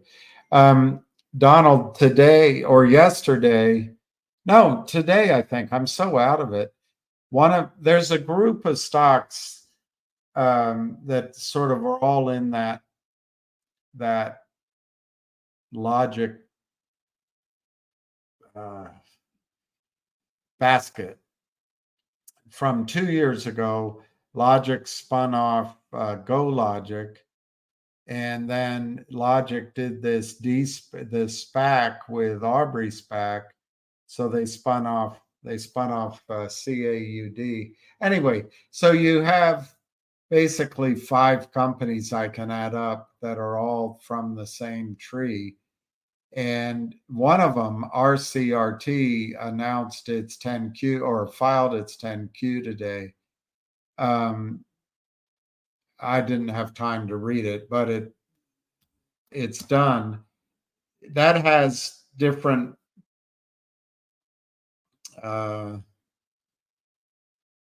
it has some of the same management, but there's some differences too and different monies.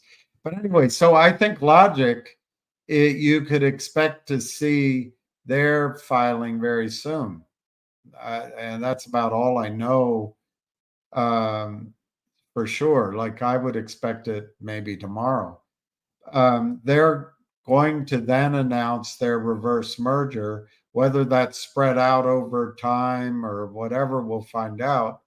But they have to have a clean shell, which is bringing the filings up to date. And I think that'll be very soon. So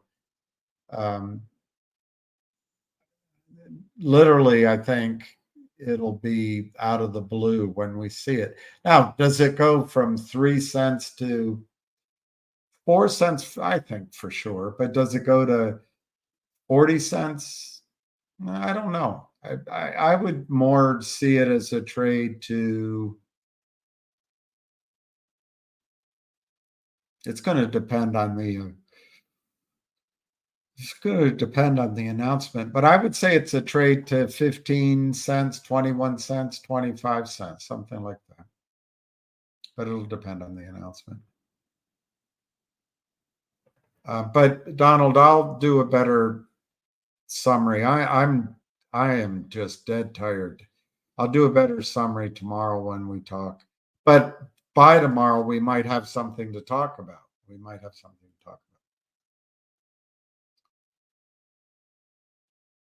Hey, Marine Mike, good to see you. That's a good picture. I thought you were holding a chainsaw, but then I looked closer. I remember my eyesight's not perfect now. I'm going to get it fixed. I need to stretch and do some meditation. I think I'm going to go walk my dog.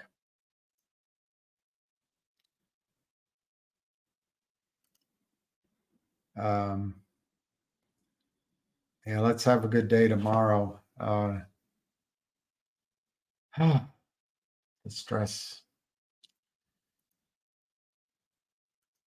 But stress means you care about something. And if you care about something, you're lucky because that means you have something to live for. All right. So thank you, Brandon. I'm going to say, I got to take that down. Oh, my computer is freezing. I got to take that comment I got to make it a short comment. There's a short one. Okay. And then I'm going to say,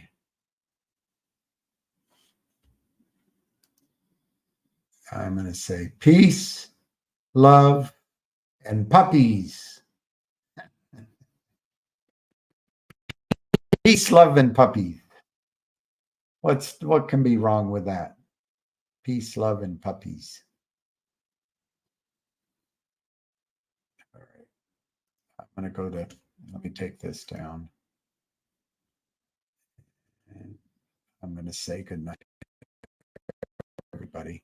Thank you for signing in. I think Busy and Junk Savvy did a great call. I think Kristen was terrific. I think Dennis did a fantastic job. And the new guy was great. And Optimus, and I'm trying to remember who else.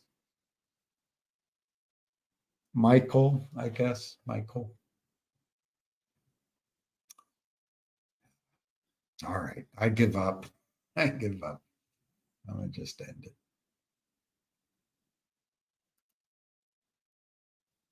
I'm giving up. I'm giving up on this. Just giving up. All right.